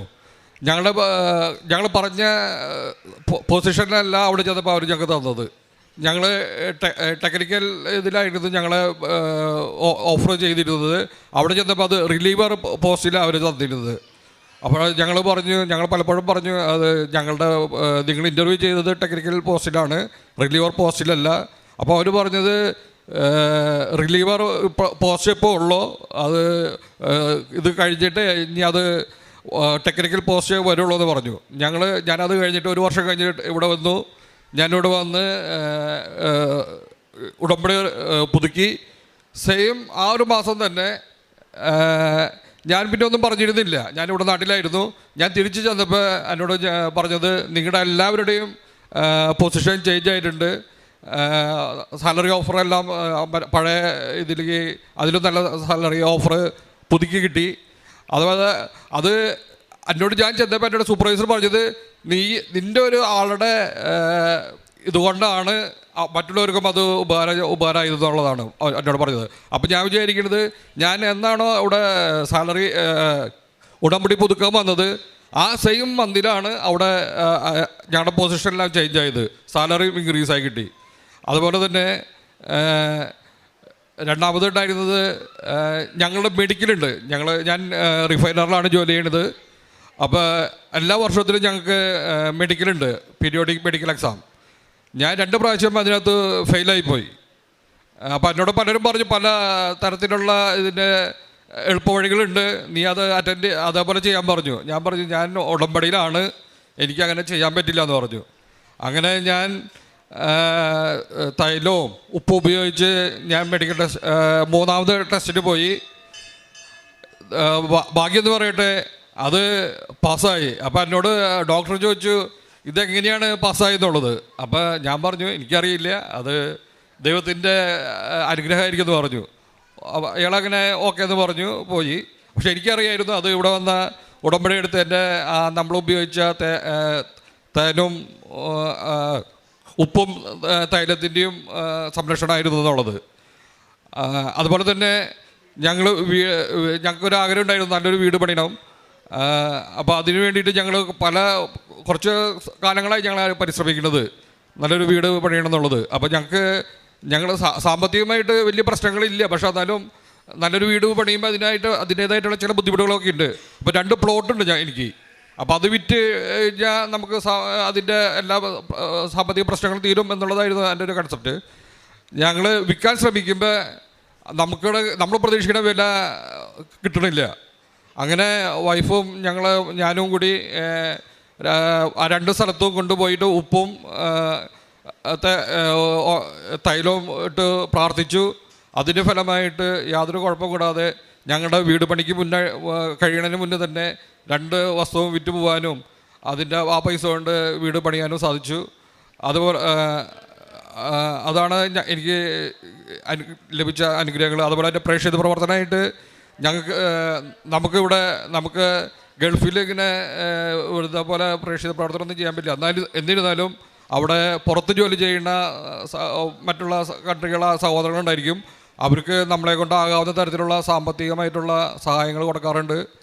അതുപോലെ തന്നെ പള്ളിയിൽ ചില പറ്റാവുന്ന സമയങ്ങളിൽ എന്നെ കൊണ്ട് സാധിക്കാവുന്ന സമയങ്ങളെല്ലാം പോയി സഹായിക്കാറുണ്ട്, പള്ളി ക്ലീൻ ചെയ്യാനും മറ്റുള്ള കാര്യത്തിനൊക്കെ ആയിട്ട്. അതുപോലെ പ്രേക്ഷിത പ്രവർത്തനമായിട്ട് ഇവിടുത്തെ പത്രം നാട്ടിലും അതുപോലെ തന്നെ ഗൾഫിലും കൊണ്ടുപോയി കൊടുക്കാറുണ്ട്. ഇത്രയും അനുഗ്രഹം നൽകിയ അമ്മയ്ക്കും തിരുക്കുമാരനും അമ്മയ്ക്കും 1000 മറിയം ഫിലിപ്പ്. ഞാനൊരു ഫിസിഷ്യനാണ്. ഞാനൊരു മർത്തോമ വിശ്വാസിയായിരുന്നു. എന്നെ കല്യാണം കഴിച്ചത് കാത്തലിക്ക വിശ്വാസത്തിലോട്ടാണ്. ഞാൻ ആദ്യം ഉടമ്പടി എടുത്തത് ഡിസംബർ 2023 ഞാൻ ബാംഗ്ലൂരിൽ നിന്ന് വരുന്നു. എൻ്റെ ഹസ്ബൻഡ് ഒരു പീഡിയാട്രീഷ്യനാണ്. മർത്തോമ വിശ്വാസി ആയതുകൊണ്ട് തന്നെ ഈ ഉടമ്പടിയിലും ഉപ്പും തേനും തൈലവും ഉപയോഗിക്കുന്ന കാര്യത്തിലും എനിക്ക് അത്ര വിശ്വാസമില്ലായിരുന്നു. ആദ്യം ഉടമ്പടി എടുത്തത് എൻ്റെ ഹസ്ബൻഡിൻ്റെ പേരൻസാണ്. ഇതെൻ്റെ ഹസ്ബൻഡിൻ്റെ മമ്മിയും ഹസ്ബൻഡിൻ്റെ ഡാഡിയും പിന്നെ ഹസ്ബൻഡുമാണ് ഉടമ്പടി എടുത്തത്. പക്ഷെ മാതാവിനോടൊക്കെ എനിക്ക് ഇഷ്ടവും ബഹുമാനവും സ്നേഹവുമായിരുന്നു. ഈ ഉടമ്പടി ഉപ്പ് ഇതൊന്നും വേണ്ട, ഇതൊന്നും ആവശ്യമില്ലെന്നുള്ള രീതിയിൽ ഞാൻ വീട്ടിലും പ്രശ്നമുണ്ടാക്കിയിട്ടുണ്ടായിരുന്നു. ആദ്യം ഞാനൊരു കുഞ്ഞിനെ പ്രഗ്നൻ്റ് ആകുകയാണ് 2022. ആ കുഞ്ഞിന് ഒരു കോംപ്ലിക്കേഷനും ഇല്ലായിരുന്നു. ആ സമയത്ത് മമ്മിയുടെ നിർബന്ധപ്രകാരം ഞാൻ ഉപ്പും തൈലം ഉപയോഗിക്കുന്നുണ്ടായിരുന്നു. പക്ഷേ ഏപ്രിൽ മാസം എൻ്റെ വയറ്റിനകത്തൊരു ബ്ലീഡിങ് വരികയും ഒരാഴ്ച ആ കുഞ്ഞിനെ എമർജൻസി സിസേറിയൻ ചെയ്യുകയും ഓപ്പറേഷൻ വഴി ആ കുഞ്ഞിനെ പുറത്തെടുക്കുകയും ഒരാഴ്ച കഴിഞ്ഞ് ആ കുഞ്ഞ് മരിക്കാനും ഇടയായി. അപ്പോഴത്തേനും എൻ്റെ വിശ്വാസ ജീവിതം ഒന്ന് കുലുക്കപ്പെട്ട ഒരു സംഭവമായിരുന്നു. ഞാൻ കർത്താവിനോട് ഒത്തിരി ചോദിച്ചു, ദൈവമേ ഇങ്ങനെ ഞാൻ പ്രാർത്ഥിക്കുന്നുണ്ട്, ഇങ്ങനെയൊന്നും ചെയ്യാത്തതുകൊണ്ടാണോ എൻ്റെ ജീവിതത്തിൽ ഇങ്ങനെ സംഭവിച്ചത്? ഞാൻ ദൈവത്തിനോട് ഒത്തിരി ചോദിച്ചു. അങ്ങനെ 1 വർഷം എടുത്തു ആ വേദന ഒന്ന് മാറിക്കിട്ടാൻ. ആരും അറിയാതെ ഞാൻ രാത്രിയിൽ കിടന്ന് കരഞ്ഞിട്ടുണ്ട്, ആരും കാണാതെ പുതപ്പിൻ്റെ കീഴെ കിടന്ന് കരഞ്ഞിട്ടുണ്ട് ഇങ്ങനെ സംഭവിച്ചതിനെ പറ്റി. 1 വർഷം കഴിഞ്ഞ് ഹസ്ബൻഡിന് ഉടമ്പടി പുതുക്കേണ്ടതുകൊണ്ട് ഞങ്ങൾ കൃപാസനത്തിൽ വന്നു. അപ്പോഴും ഞാൻ ഉടമ്പടി എടുത്തിട്ടില്ലായിരുന്നു. കൃപാസനത്തിൽ മുന്നിലത്തെ കസേര ഞാൻ ഇരിക്കുകയായിരുന്നു. ആ സമയത്ത് സാക്ഷ്യങ്ങൾ കേട്ടുകൊണ്ടിരിക്കുകയായിരുന്നു. അപ്പോൾ എൻ്റെ മനസ്സിൽ പറഞ്ഞു സാക്ഷ്യം എടുക്കാമെന്ന്, ഉടമ്പടി എടുക്കാമെന്ന്. അങ്ങനെ ഡിസംബർ 23, 2023 ഞാൻ സാക്ഷ്യം എടുത്തു. അത് കഴിഞ്ഞ് ഞങ്ങൾ ബാംഗ്ലൂരിലോട്ട് ഷിഫ്റ്റായി. ആ സമയത്ത് രണ്ടാമത്തെ ഒരു കുഞ്ഞിന് വേണ്ടി പ്രഗ്നൻ്റായി. പക്ഷേ എനിക്ക് പേടിയായിരുന്നു ഉള്ളിൽ. ആദ്യത്തെ കുഞ്ഞിന് ഒരു കുഴപ്പമില്ലായിരുന്നു. പക്ഷേ ഇങ്ങനെ അകത്ത് ബ്ലീഡിങ് ഉണ്ടായി. ഞാനൊരു ഡോക്ടർ ആയതുകൊണ്ട് തന്നെ ഇനിയും ഇങ്ങനെ ഉണ്ടാകാനുള്ള ചാൻസ് 90%. ഒരു തവണ എങ്കിലും ഇൻറ്റേർണൽ ബ്ലീഡിങ് വന്നാൽ രണ്ടാമത്തെ കുഞ്ഞിനും അത് വരാനുള്ള ചാൻസ് 90%. അതുകൊണ്ട് എനിക്ക് ഭയങ്കര പേടിയായിരുന്നു. എൻ്റെ ഹസ്ബൻഡിനും പേടിയായിരുന്നു. പക്ഷേ ഞാൻ കൃത്യമായിട്ട് ഉടമ്പടി തൈലവും ഉടമ്പടി ഉപ്പും ഉടമ്പടി തേനും കൃത്യമായിട്ട് ഉപയോഗിക്കുമായിരുന്നു. ഏത് സ്കാനിങ് പോയാലും ആ സമയത്ത് ഞാൻ എൻ്റെ വയറ്റിൽ ഉടമ്പടി തൈലം പൂശിയിട്ടാണ് പോകുന്നത്. ആ സ്കാനിങ് റൂമിൽ ഞാൻ ഉപ്പിട്ടിട്ടാണ് അവിടെ പ്രവേശിക്കുന്നത്. ഉടമ്പടി കാശുരൂപ എപ്പോഴും എൻ്റെ കയ്യിലുണ്ടായിരിക്കും.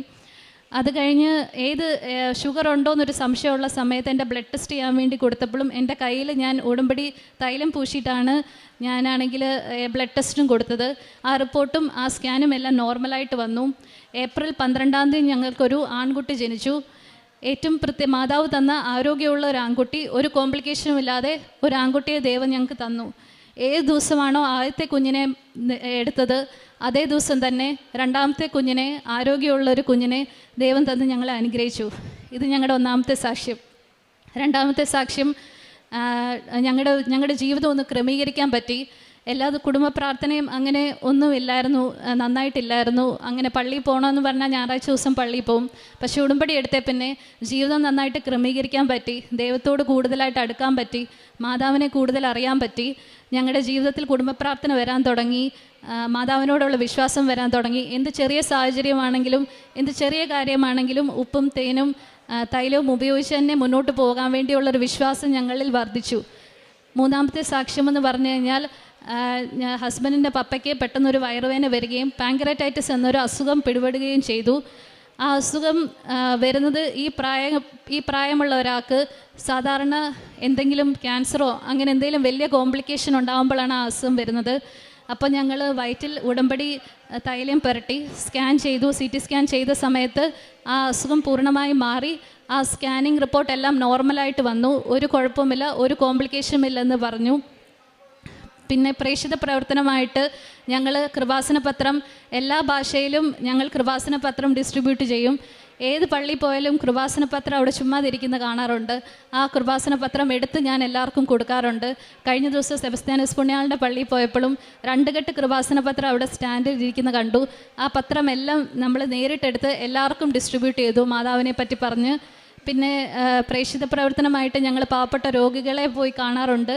ഞാനൊരു ഡോക്ടറായതുകൊണ്ട് തന്നെ ഞാൻ രോഗികളെ കാണുമ്പോൾ അതൊരു പ്രേക്ഷിത പ്രവർത്തനമായിട്ട് തന്നെയാണ് ഞാനത് കരുതുന്നത്. ഏത് രോഗിയെ കണ്ടാലും ഞാൻ കൃപാസനത്തെ പറ്റി പറയാറുണ്ട്, ഞാൻ പത്രം കൊടുക്കാറുണ്ട്. അങ്ങനെ ഞാൻ പത്രം കൊടുത്ത് ഒത്തിരി പേർക്ക് സുഖം പ്രാപിച്ചിട്ടുണ്ട്. ഉപ്പും ഞാൻ ചില അവസരങ്ങളിൽ കൊടുക്കാറുണ്ട്. പിന്നെ അങ്ങനെ കൊടുക്കാറുണ്ട്. പിന്നെ പാവപ്പെട്ട രോഗികൾക്ക് പൈസ കൊടുക്കാറുണ്ട്. മാതാവ് തന്ന ഈ അനുഗ്രഹത്തെ ഓർത്ത് ഞങ്ങൾ നന്ദി പറയുന്നു മാതാവിനോടും ദൈവത്തോടും. നാമം മഹത്വപ്പെടുമാറാകട്ടെ.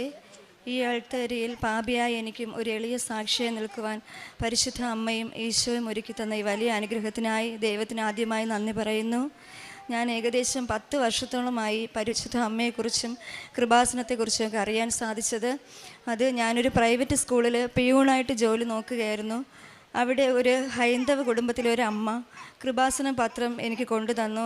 പക്ഷേ ഒരു ക്രിസ്ത്യാനിയായി ജനിച്ച എനിക്ക് അതുവരെയും അമ്മയെക്കുറിച്ച് കൂടുതലായിട്ടൊന്നും അറിയില്ലായിരുന്നു. ജപമാല ചൊല്ലി പ്രാർത്ഥിക്കും, പള്ളിയിൽ പോകുന്നുള്ളതല്ലാതെ ഇവിടുത്തെ ശക്തിയെക്കുറിച്ചോ പരിശുദ്ധ അമ്മയെക്കുറിച്ചോ എനിക്കറിയില്ലായിരുന്നു.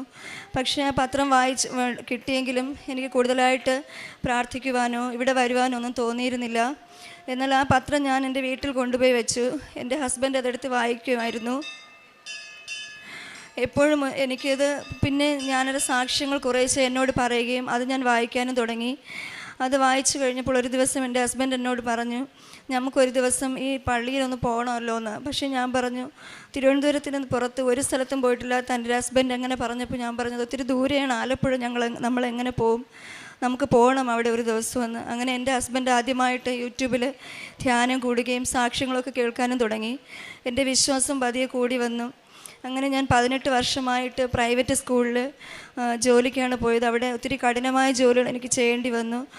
ഡെസ്കും ബെഞ്ചും എടുക്കേണ്ടി വരിക, ഒത്തിരി സ്റ്റെപ്പൊക്കെ കയറേണ്ടി വന്നു. ആ സമയത്ത് എനിക്ക് ഒത്തിരി ഷോൾഡറൊക്കെ വേദന വരികയും ശാരീരികമായിട്ട് ഒത്തിരി ബലഹീനതയാവുകയും ചെയ്തു. ഒട്ടും എനിക്ക് ജോലിക്ക് ചെയ്യാൻ പറ്റാത്ത അവസ്ഥ വരികയും ചെയ്തു. അങ്ങനെ കുറേ എങ്കിലും ഞാനിവിടെ 2024 ആദ്യമായിട്ട് അമ്മ എന്നെ കൊണ്ടുവന്നത്. ഒത്തിരി ഞാനിവിടെ വരാൻ ആഗ്രഹിച്ചെങ്കിലും എനിക്ക് സാധിച്ചില്ല. ഞാൻ ഒത്തിരി പ്രാർത്ഥിച്ചു, ഇത് പരിശുദ്ധ അമ്മയുടെ സന്നിധിയിൽ എന്നെ കൊണ്ടുവരണമേ എന്ന്. 2024 ഒക്ടോബർ മാസമാണ് ഞാൻ ആദ്യമായിട്ട് ഇവിടെ കടന്നു വരികയും എനിക്ക് ഉടമ്പടി എടുക്കാൻ സാധിക്കുകയും ചെയ്തത്. ഇപ്പോൾ ഞാൻ സാക്ഷ്യം പറയുന്നത് എൻ്റെ ജീവിതത്തിൽ അമ്മ ഒരുക്കി തന്ന വലിയ അനുഗ്രഹത്തിനായിട്ടാണ്. ഞാൻ ഏത് വിഷയത്തിന് വേണ്ടി ഭാരപ്പെട്ടുവോ ഞാൻ ആരോടും പറയില്ല എൻ്റെ സങ്കടങ്ങളും വേദനകളും. എൻ്റെ ശാരീരികമായിട്ട് ഒത്തിരി വേദന വരുമ്പോൾ എൻ്റെ ഹസ്ബൻഡ് ഒരു ആക്സിഡൻറ്റ് കാരണം JCB തട്ടി ജോലിക്കൊന്നും സ്ഥിരമായി പോകാൻ പറ്റാത്ത അവസ്ഥയിലായിരുന്നു. അതുകൊണ്ട് തന്നെ എനിക്ക് സുഖമില്ല എന്ന് പറഞ്ഞു കഴിഞ്ഞാൽ എപ്പോഴും ആത്മഹത്യയെക്കുറിച്ചും പറഞ്ഞ് നിരാശയുടെ സങ്കടപ്പെടുത്തുന്ന വർത്തമാനം മാത്രമേ ഹസ്ബൻഡിൻ്റെ വായിൽ നിന്ന് വരികയുള്ളൂ. അതുകൊണ്ട് തന്നെ ഞാൻ എൻ്റെ സങ്കടങ്ങളും ജോലി ചെയ്യാൻ പറ്റാത്ത ബുദ്ധിമുട്ടും ഒക്കെ ഈശോയോട് മാത്രം പറഞ്ഞ് പരിശുദ്ധ അമ്മയുടെ ജപമാല ചൊല്ലി പ്രാർത്ഥിക്കുമായിരുന്നു. അങ്ങനെ എനിക്ക് കഴിഞ്ഞ വർഷം ജനുവരി മാസത്തിൽ ഞാൻ എനിക്ക് ഒട്ടും സുഖമില്ലാതിരുന്ന അവസ്ഥയിൽ ഞാൻ അമ്മയോട് ഇങ്ങനെ പറഞ്ഞു, അമ്മ എനിക്കിന് ഒട്ടും വയ്യാത്ത അവസ്ഥയാണ്, എനിക്ക് ജോലി ചെയ്യാൻ പറ്റില്ല, ഒത്തിരി ജോലി ഭാരം എന്നെ തളർത്തുകയാണല്ലോ എന്ന്. അങ്ങനെ നമ്മുടെ ഏരിയയിൽ ഒരു അംഗൻവാടി ടീച്ചറിൻ്റെ ഒഴിവുണ്ടെന്നറിഞ്ഞു. എല്ലാവരുടെയും ഒപ്പം ഞാൻ അപേക്ഷ കൊടുക്കുകയുണ്ടായി. എന്നാൽ ഞാൻ SLC മാത്രമേ ഞാൻ പഠിച്ചിട്ടുള്ളൂ. അതിൻ്റേതായിട്ടുള്ള ക്വാളിഫിക്കേഷനോ അതുപോലെ തന്നെ എക്സ്പീരിയൻസോ ഒന്നും എനിക്കില്ലായിരുന്നു. ഞാൻ യൂട്യൂബിൽ ക്ലാസ് കാണുകയും അംഗൻവാടി ടീച്ചറിൻ്റെ ഒഴിവിലേക്ക് അപേക്ഷ കൊടുക്കുകയും ഇൻ്റർവ്യൂവിൻ്റെ അമ്മയിൽ മാത്രം ആശ്രയിച്ചുകൊണ്ട് കാശ് രൂപം പിടിച്ചിട്ടാണ് ഞാൻ ഇൻ്റർവ്യൂവിന് അറ്റൻഡ് ചെയ്തത്. എല്ലാ ചോദ്യത്തിനും എനിക്ക് ആൻസർ പറയാൻ സാധിച്ചു. എവിടെയെന്ന് അറിയില്ല, എനിക്ക് വല്ലാത്ത ധൈര്യമായിരുന്നു. അമ്മ തന്നെയാണ് എനിക്ക് വേണ്ടി ആ ഇൻ്റർവ്യൂ അറ്റൻഡ് ചെയ്ത് ഞാൻ എന്നും വിശ്വസിക്കുന്നു. കാരണം ഞാൻ അപേക്ഷിച്ചതിൻ്റെ അന്ന് എനിക്ക് ഇൻ്റർവ്യൂവിന് വന്നതിൻ്റെ അന്ന് എല്ലാ ദിവസവും എൻ്റെ രാവിലെ പ്രത്യക്ഷീകരണ പ്രാർത്ഥന പറയുമായിരുന്നു. ഒരു ദിവസം ഞാനിങ്ങനെ പ്രത്യക്ഷീകരണ പ്രാർത്ഥന പറഞ്ഞിട്ട് ഞാനിങ്ങനെ ഇങ്ങനെ പ്രാർത്ഥിച്ചുകൊണ്ടിരിക്കുന്ന സമയത്ത് ഞാനിങ്ങനെ ഒരു ദർശനം പോലെ കാണുകയാണ്. ഞാൻ ഒരു സ്ഥലത്തിങ്ങനെ പോയി ഞാൻ അവിടെ പറയുകയാണ്, എനിക്കിങ്ങനെ ഒരു അംഗൻവാടിയിൽ എനിക്ക് ജോലി കിട്ടുകയും ഇങ്ങനെ നിങ്ങളുടെ ഒരു ഇവിടെ ഒരു ഈ ദേശത്തിൽ വരികാൻ സാധിക്കുകയും ചെയ്തതിന് ഞാൻ ഒത്തിരി അഭിമാനം കൊള്ളുന്നു എന്നൊക്കെ പറഞ്ഞ് എൻ്റെ മനസ്സിലിങ്ങനെ ഒരു ദിവസം ഞാനൊരു ദർശനം പോലെ കണ്ടു. ഒട്ടും പ്രതീക്ഷിക്കാതെ അന്ന് ഉച്ചയ്ക്ക് പോസ്റ്റ്മാൻ എൻ്റെ കയ്യിൽ ഇൻ്റർവ്യൂവിൻ്റെ കാർഡ് കൊണ്ട് തരികയുണ്ടായി. ആ ഇൻ്റർവ്യൂ അമ്മ എനിക്ക് വേണ്ടി അറ്റൻഡ് ചെയ്തു. അതിലെനിക്ക് റാങ്ക് ലിസ്റ്റ് വന്നപ്പോൾ 3ാമത്തെ റാങ്ക് ലഭിച്ചു. വെറും ഒരു പിയൂണായിരുന്ന ഒരു സ്വീപ്പറായിരുന്നു എന്നെ അംഗൻവാടി ടീച്ചറായിട്ട് എൻ്റെ മാതാവിനെ ഉയർത്തി. എൻ്റെ ജീവിതത്തിൽ ഇത്രയും വലിയ അനുഗ്രഹം തന്ന മാതാവിന് നന്ദി പറയുന്നു. അതുപോലെ ഞാൻ ഇവിടുത്തെ ഉടമ്പടി വസ്തുക്കളും നേർച്ച ഒലിവെണ്ണ, മാതാവിൻ്റെ ഉടമ്പടി തൈലം, കാശ് രൂപം, നേർച്ച, ഉപ്പ്, തേനൊക്കെ ഉപയോഗിച്ച് വരുന്നു. ഏതവസ്ഥയിലായാലും അതുപോലെ ഒരു ദിവസം ഞാനിങ്ങനെ ചോറ് വടിക്കുന്ന സമയത്ത് എൻ്റെ കയ്യിലൂടെ അടപ്പിളകി എൻ്റെ കൈ ഫുള്ളും പൊള്ളി. ഞാൻ ഒരു മരുന്നും ഉപയോഗിച്ചില്ല.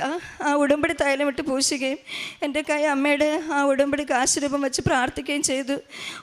ഒരു പാടുപോലും ഇല്ലാതെ, എനിക്ക് ഒരു മുറിവോ ഒന്നും വരാതെ ആ പൊള്ളൽ ആശുപത്രിയിൽ പോവുകയോ മരുന്നിടുകയോ ഒന്നും ചെയ്യാതെ ആ മുറിവിനെ മാതാവ് എനിക്ക് മായ്ച്ചു തന്നു. ഇത്രയും വലിയ അനുഗ്രഹം ചെയ്ത് മാതാവിന് നന്ദി പറയുന്നു. അടുത്തതായിട്ട് ഞാൻ സാക്ഷ്യം പറയുന്നത് എൻ്റെ മകൾക്ക് വേണ്ടിയാണ്. അവൾക്ക് വിവാഹശേഷം കുഞ്ഞുങ്ങളില്ലാതെ വന്നപ്പോൾ ഞങ്ങൾ ഡോക്ടറെ പോയി കണ്ടു. അപ്പോൾ അവൾക്ക് PCODയുടെ പ്രശ്നം, ഷുഗർ, തൈറോയ്ഡ്, ഇങ്ങനെ കുറേ രോഗങ്ങളുണ്ടെന്ന് അറിഞ്ഞു. ഈ അവസരത്തിൽ ഒരു കുഞ്ഞിനെ കിട്ടിയാൽ കുഞ്ഞിന് ഒത്തിരി വൈകല്യങ്ങളുണ്ടാകുമെന്നും അതുകൊണ്ട് തന്നെ ബുദ്ധിമുട്ടാണെന്നും പറഞ്ഞു. ഞങ്ങളങ്ങനെ ഞങ്ങളുടെ കുഞ്ഞിൻ്റെ രോഗസൗഖ്യത്തിന് വേണ്ടി പ്രാർത്ഥിക്കുകയും ഈശോ ആഗ്രഹിക്കുന്ന സമയത്ത് യാതൊരു ചികിത്സയുമില്ലാതെ ഒരു കുഞ്ഞിനെ തരണമേ എന്ന് പ്രാർത്ഥിക്കുകയും ചെയ്തു. എൻ്റെ ഉടമ്പടി വിഷയത്തിൽ ഞാൻ 2ാമത്തെ വിഷയമായിട്ടാണ് ഈ വിഷയം എഴുതിയിട്ടത്. പ്രതീക്ഷിക്കാത്തൊരു സമയത്ത് എൻ്റെ മകൾക്ക് ഇവിടെ ആലപ്പുഴയിൽ ഒരു ഇൻ്റർവ്യൂവിന് കടന്നു വരുന്ന സമയത്ത് ഇവിടെ പരിശുദ്ധ അമ്മയുടെ സന്നിധിയിൽ നിന്ന് പ്രാർത്ഥിക്കാൻ സാധിച്ചു. അത് കഴിഞ്ഞ് 2 മാസം കഴിഞ്ഞപ്പോഴേക്ക് ഞങ്ങളുടെ കുഞ്ഞിന് യാതൊരു ചികിത്സയുമില്ലാതെ തന്നെ ഞങ്ങളുടെ മകൾ പ്രഗ്നൻ്റ് ആവുകയും പൂർണ്ണ ആരോഗ്യത്തോടെ ഒത്തിരിയേറെ ടെസ്റ്റുകൾ, അവൾ ഗർഭിണിയായിരുന്ന സമയത്ത് ഡോക്ടർ പറഞ്ഞു ഒത്തിരി റിസ്ക്കാണ്, ഹൈ റിസ്ക്കിലാണ് അവളെ കാണിച്ചത്. ഒരുപാട് ടെസ്റ്റുകൾ അമ്മയ്ക്കും കുഞ്ഞിനും ആവശ്യമായിട്ട് വന്നു. പക്ഷേ ഓരോ ചികിത്സയ്ക്ക് പോകുമ്പോഴും കാശ് രൂപം വെച്ച് ഒത്തിരി പ്രാർത്ഥിച്ചുകൊണ്ടിരിക്കുകയായിരുന്നു. ഉടമ്പടി വസ്തുക്കളൊക്കെയും അവൾ ഉപയോഗിക്കുകയും ഹോസ്പിറ്റലിൽ പോകുന്ന സമയത്ത് അമ്മയോട് പ്രാർത്ഥിക്കുകയും ചെയ്തിരുന്നു. യാതൊരു ടെസ്റ്റിലും ഞങ്ങളുടെ കുഞ്ഞിന് യാതൊരു കുഴപ്പവും ഉണ്ടായിരുന്നില്ല. പൂർണ്ണ ആരോഗ്യത്തോടെ ഒരു കുഞ്ഞിനെ ഞങ്ങൾക്ക് ദൈവം ദാനമായ ഒരു ആൺകുഞ്ഞിനെ തന്ന് അനുഗ്രഹിക്കുകയും ചെയ്തു. കുഞ്ഞിനെ ലഭിച്ചെങ്കിലും കുഞ്ഞിൻ്റെ ശരീരത്തിലെ മഞ്ഞയുടെ അളവ് കൂടി വന്നു.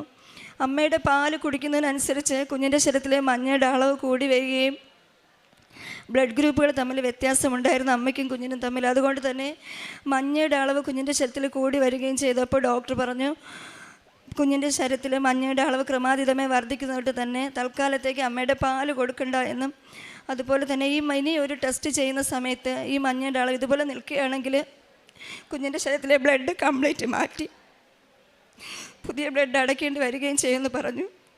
ആ രാത്രി മുഴുവനും ഞങ്ങളുടെ കുഞ്ഞിനെ ഐസിയിലേക്ക് പ്രവേശിപ്പിച്ചു. ഞങ്ങളെല്ലാവരും ഒത്തിരി കരഞ്ഞ് പ്രാർത്ഥിച്ചുകൊണ്ടിരുന്നു. ആ രാത്രിയിൽ ആ കാശ് രൂപം വെച്ച ഐസിയുയിൽ ഞാനും കുഞ്ഞിൻ്റെ കൂടെ ഞാനായിരുന്നു. മകള് സിസേറിയൻ കഴിഞ്ഞിട്ട് അവൾ റെസ്റ്റിലായിരുന്നു. ആ ഐസിയുലായിരുന്ന സമയത്ത് കുഞ്ഞിൻ്റെ ശരീരത്തിൽ കാശ് രൂപം വെച്ച് ഞാൻ കരഞ്ഞ് പ്രാർത്ഥിച്ചുകൊണ്ടിരുന്നു. അന്നത്തെ വീണ്ടും ഒരു ടെസ്റ്റ് ചെയ്യുന്ന സമയത്ത് ഈ മഞ്ഞ നോർമൽ ആകുകയാണെങ്കിൽ വേറെ ബുദ്ധിമുട്ടില്ല, ഇല്ല എങ്കിൽ ബ്ലഡ് മാറ്റി അടയ്ക്കണമെന്ന് പറഞ്ഞു. ഞങ്ങളെല്ലാവരും ഒത്തിരി കരഞ്ഞ് പ്രാർത്ഥിച്ചു. പക്ഷെ അത്ഭുതകരമായിട്ട് ആ രാത്രിയിൽ വീണ്ടും ഒരു കുഞ്ഞിൻ്റെ റിസൾട്ട് വന്നപ്പോൾ ഞങ്ങളുടെ കുഞ്ഞിന് ശരീരത്തിലെ മഞ്ഞ നോർമലാവുകയും ഐസിയിൽ നിന്ന് കുഞ്ഞിനെ വാർഡിലോട്ട് മാറ്റുകയും അമ്മയുടെ പാലൊക്കെ കൊടുത്തോളാൻ യാതൊരു ബുദ്ധിമുട്ടില്ല എന്ന് പറഞ്ഞു. ഇപ്പോൾ പൂർണ്ണ ആരോഗ്യത്തിൻ്റെ കുഞ്ഞിരിക്കുകയാണ്. അവന് യാതൊരു വൈകല്യങ്ങളുമില്ല. ഇത്രയേറെ പരിശുദ്ധ അമ്മ ജീവിതത്തിൽ ചെയ്ത എല്ലാ അനുഗ്രഹങ്ങൾക്കും പരിശുദ്ധ അമ്മയ്ക്കും യേശുനാഥനും ഒത്തിരിയേറെ നന്ദി അർപ്പിക്കുന്നു. ഞങ്ങളുടെ ജീവിതത്തിൽ പറഞ്ഞാൽ തീരാത്ത നന്മകൾ എപ്പോഴും ധൈര്യത്തിൻ്റെ ആത്മാവിനെ തന്നുകൊണ്ട് അമ്മ ഞങ്ങളോട് കൂടെ ഇരിക്കുന്നു. ഞങ്ങളുടെ കുടുംബ പ്രാർത്ഥനയിലൊക്കെയും അമ്മയുടെ സാന്നിധ്യവും ഒക്കെ ഞങ്ങൾക്ക് അറിയാൻ സാധിക്കുന്നു. അതുപോലെ തന്നെ ഒത്തിരി ദിവസങ്ങളിൽ ജപമാല ചൊല്ലുന്ന സമയത്ത് മുല്ലപ്പൂവിൻ്റെ സുഗന്ധം എനിക്കും എൻ്റെ മകൾക്കൊക്കെ ഇളയ മകൾക്ക് അത് അറിയാൻ സാധിച്ചിട്ടുണ്ട്. പിന്നെ ഞങ്ങൾ ചെയ്യുന്ന പ്രേക്ഷിത പ്രവർത്തനം എന്ന് പറഞ്ഞാൽ ഞങ്ങളുടെ ദേവാലയത്തിൽ നിന്ന് ആശുപത്രിയിലൊക്കെ പൊതിച്ചോറ് വിതരണം ചെയ്യാറുണ്ട്. എനിക്ക് കഴിയുന്ന ദിവസങ്ങളിൽ അതിലൊക്കെ ഞാൻ സഹകരിച്ചു പോരുന്നു. എനിക്ക് കിട്ടുന്ന ശമ്പളത്തിൻ്റെ ദശാംശം ഞാൻ ദൈവനാമത്തിനും പ്രേക്ഷിതയിലൊക്കെയായിട്ട് മാറ്റി വയ്ക്കുന്നു. അതുപോലെ തന്നെ ഞാൻ ആരെ കണ്ടാലും സങ്കടപ്പെടുന്ന ഏതൊരു വ്യക്തിയെ കണ്ടാലും ധൈര്യം കൊടുത്തുകൊണ്ട് അമ്മയും ഈശോയും കൂടെ ഉണ്ടെന്നും എപ്പോഴും ഏതവസ്ഥയിലും അമ്മ നമ്മളോട് കൂടെ ഉണ്ടെന്നുമൊക്കെ അമ്മയെക്കുറിച്ച് എനിക്ക് അവരോടൊക്കെ സന്തോഷത്തോടെയും എൻ്റെ ജീവിതം സാക്ഷ്യമായിട്ട് എനിക്ക് അവരോട് പറയാനും സാധിക്കുന്നു. അതുപോലെ ഞാൻ പത്രം ഇവിടെ നിന്നും കൊണ്ടുപോകുന്ന കൃപാസനം പത്രം വാങ്ങി ഞാൻ ജോലി ചെയ്യുന്നത് ഒരു ഹൈന്ദവ ഏരിയയിലാണ് എൻ്റെ ദൈവം എന്നെ അയച്ചത്. അവിടെ ക്രിസ്ത്യാനികൾ അത്ര ഇല്ലാത്ത കുടുംബങ്ങളാണ് ആ ഏരിയയിൽ എടുത്ത് നോക്കുകയാണെങ്കിൽ. അവിടേക്ക് എനിക്ക് കൃപാസനം പത്രം കൊടുക്കുകയും അവർക്കൊക്കെ ഭയങ്കര അതിശയമാണ്. ഇങ്ങനെ ഇത്രത്തോളം ഒരു വിശ്വാസത്തിൽ നടക്കുന്ന ഒരാളിനെ അവർക്ക് ഭയങ്കര ഇഷ്ടമാണ് എൻ്റെ അടുത്ത്. ഇത്രയും എനിക്ക് ഇങ്ങനെയൊക്കെ എൻ്റെ പ്രവർത്തനങ്ങൾ ചെറിയ രീതിയിൽ എനിക്ക് ആവുന്ന വിധത്തിൽ ചെയ്യാൻ സാധിച്ചു വരുന്നു. ഇത്രയും വലിയ അനുഗ്രഹം എൻ്റെ ജീവിതത്തിൽ ഒരുക്കി തന്ന പരിശുദ്ധ അമ്മയ്ക്കും യേശുനാഥനും കോടാനുകോടി